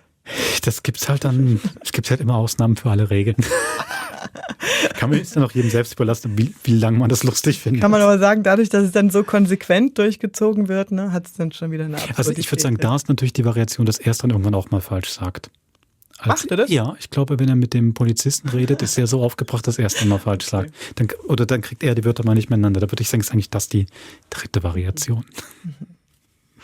Ja, ich glaube natürlich viel mit diesem Schauspielspaß hat auch damit zu tun, gerade für die Hörerinnen und Hörer von damals, dass ja eben Bitterli und Zimmerli, haben wir davor schon gesagt, kannte man auch wirklich die beiden Darsteller Walter und Margret Rainer vom Spaleberg, 77a. Und das ist hier natürlich nochmal ein bisschen schwankhafter, dass sie dann telefonieren. Er telefoniert mit seinem Cousin und der Cousin, weiß man eigentlich, wird normalerweise auch von ihm selber gesprochen, hier jetzt auch bei der kurzen Stelle. Und die Herzensdame, in die beide verliebt waren, wird auch sonst normalerweise gesprochen von Margret Rainer, die hier die ganze Zeit dem Herrn Zimmerli ein bisschen hinterher rennt und doch versucht, ein bisschen lieb zu ihm zu sein. Ich glaube, diese zweite Ebene hat natürlich damals noch viel mehr Spaß gemacht, wenn man sich aus der anderen Sendung im Ohr hatte. Das ist ja wie wenn irgendwie jetzt, weiß auch nicht, der Michael Schacht bei Meloni, wenn wir den noch in einem anderen Krimi gehabt hätten, dann ruft er mal Meloni an und spricht sich wieder selber. Das hat ja viel. Ja. Und den Polizisten wäre dann vielleicht der Ehepartner gewesen vom einmal wäre es der Kommissar bei Meloni, Deodox Heidel, einmal dann der Ehepartner gewesen in einem anderen Hörspiel. Damit spielt es natürlich schon auch. Und da macht dieses Übertreten noch mal mehr Spaß, würde ich sagen. Wie die auch so miteinander dann doch tun wie ein altes Ehepaar. Aber dann frage ich mich so ein bisschen, es wird ja relativ früh eingeführt, dass es die Verbindung zu den Ersams gibt. Und das muss ja dann den Hörenden klar gewesen sein. Oh, genau, ist lustig. Dafür ist es dann nachher mit diesem einen Telefonanruf eigentlich fast zu kurz abgehandelt. Oder es wäre doch toll gewesen, wenn Eusebius und Frau Zimmerli wirklich zu Ersams nach Hause kommen und die hätten dann da zu zweit 4 spielen müssen. Das ist tatsächlich, genau, das hätte ich mir jetzt eigentlich hätte ich mir noch gewünscht, dass man das noch gemacht hätte, genau. Und worüber ich auch noch nicht so ganz fertig geworden bin, ist ja also die Anlehnung an diese Sherlock-Holmes-Geschichte mit den Napoleon-Büsten. Die wird ja sofort ausgebreitet, bevor es überhaupt dazu kommt. Ob das auch witziger oder, weiß nicht, besser gewesen wäre, die erst im Nachhinein. Also es ist einfach für einen Krimi, hat das Ganze sehr vorausschaubare, vorhersehbare Spannung. Also nicht sehr viel. Weißt du, was ich meine? Dir ist vollkommen klar, was als nächstes passieren wird. Das ist ja auch Teil von so einer Unterhaltung, die irgendwie nicht wehtut, ne? Ja, also es ist natürlich gerade jetzt auch so die Kunst des Aussparens hat man jetzt hier nicht. Es wird ja immer alles erklärt und alles wird erst beschrieben, dann wird der Plan gemacht, dann wird es beschrieben, dann wird es umgesetzt und dann wird es dann wieder nachbearbeitet. Das ist ja eben genau dann der eine schöne Moment, finde ich dann doch im Hörspiel, auch wenn genau im Kurzverschluss Bitterli, der Polizist, sich ihren Plan macht, wie man jetzt doch noch dem Johnny habhaft werden könnte. Und es ist eigentlich schon längst zu spät. Und zum Glück hat dann Frau Zimmerli doch schon gehandelt. Das ist mal der eine Moment, wo sowas eben nicht geschieht, wo ich nicht schon von vornherein weiß. Ich glaube, da hätte man natürlich jetzt, ja, hätte man auch eine andere Dramaturgie machen können, die mal ab und zu mehr auslässt und dann dafür mehr mit Überraschung arbeitet. Das ist ja aber offensichtlich nicht gewollt, weil genau dieses lustvolle Vorhersehen des Nicht-Eintretens, was gesagt wird, ist ja, also du musst ja quasi einen Plan aufbereiten oder was skizzieren und dann wird das unterbrochen und jeder weiß, dass er unterbrochen wird, man weiß nur nicht, wie dieser Weg ins Abseitige führt, genau. Aber es geht ja gerade nicht ums Entschlüsseln, Denkleistungen und sowas, ja. Aber jetzt zum Beispiel bei dem Paul Cox, was ja auch eine ähnliche Zeit ist, da bin ich oft mit ihm zusammen überrascht von dem, was passiert. Und hier weiß ich ja immer schon, was kommt. Ich weiß mehr. Das ist vielleicht doch genau, was du gesagt hast mit so einem Volksschwank. Der hat aber, wir wissen schon, wir können schon lachen, während der vorne auf der Bühne noch keine Ahnung hat, was ihm gleich geschieht. Ja. Das arbeitet schon so damit, genau. Ja. Welchen Witz ich wirklich lustig fand, und der kommt auch relativ früh und da dachte ich, hui, das geht aber vielleicht ja ein bisschen zotig weiter, ist, wenn er sagt, er will die Nofretete-Büste erstmal mit in sein Zimmer nehmen und dann sagt sie so, erstmal zum Glustig machen und dann für den Gusti. Das fand ich so ein tolles Bild, wenn ich mir vorstelle, wie antiquiert wäre das, dass sich der gealterte Erfolgsschriftsteller eine antike Büste zum Aufwärmen mit ins Zimmer nimmt. Herrlich, ja. Und aber auch ein schönes Wortspiel, ja? Ja. Das stimmt. Ganz so zotig ging es ja dann nicht weiter. Nein, das war's. Tatsächlich nicht. Gut, ich würde sagen, es war doch jetzt noch ein interessanter Einblick in 100 Jahre Schweizer Hörspiel. Spadeberg 77a, noch so als kleine Anmerkung, kann man auch nachhören. Ich würde es jetzt hier nicht anhängen, weil es jetzt schon ein langes Hörspiel war. Verlinke ich gerne den Shownotes. Kann man so kurzen Einblick hören, wie das war an diesem Samstag. Mittag jeweils und es gibt auch eine längere Hörspielfassung, einmal so ein Spezial gemacht am Abend, eine gute Stunde, eben mit dem schwarzen Kaffee. Da kann man, wer Lust hat, nochmal eintauchen bei Familie Ehrsam, wie es da klingt, beim Ehepaar. Und sind denn sonst noch Eusebius Bitterlis online? Oder müssen wir die mal so peu à peu in den Krimi-Podcast bringen? Aber wenn wir das Fass aufmachen, Wolfram, mit den Straßenfegern, dann blühen uns ja viele, viele Stunden, gell? Das ist so, ja. Polizist Weckerli und Oberstadtgasse und Pfarrer Iseli, das sind ja alles große Mehrteiler. Da würde sich mancher Serienentwickler heutzutage die Hände reiben, wenn er das angehen könnte, genau. Das stimmt. Das schauen wir mal noch. Aber jetzt so für 100 Jahre Hörspiel fand ich es doch mal wirklich einen schönen Einblick.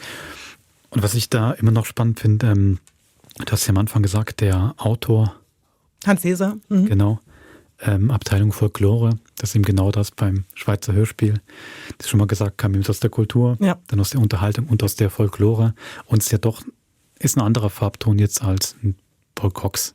Ja. Das ist schon nochmal spannend zu hören und hat trotzdem alles was mit Krimi zu tun. Das ist schon, vor allem wenn du wirklich denkst, dass die eigentlich parallel entstanden sind. Plus minus ein paar Jahre, aber da ist es wirklich eine schöne Bandbreite. Ja. Die schöne Bandbreite machen wir nächste Woche noch etwas breiter. Bei 100 Jahre Schweizer Hörspiel im Krimi-Podcast. Bis zum nächsten Wort. Macht's gut.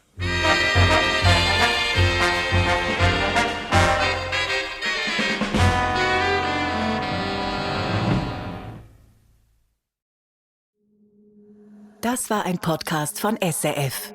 Produziert im Auftrag der SRG.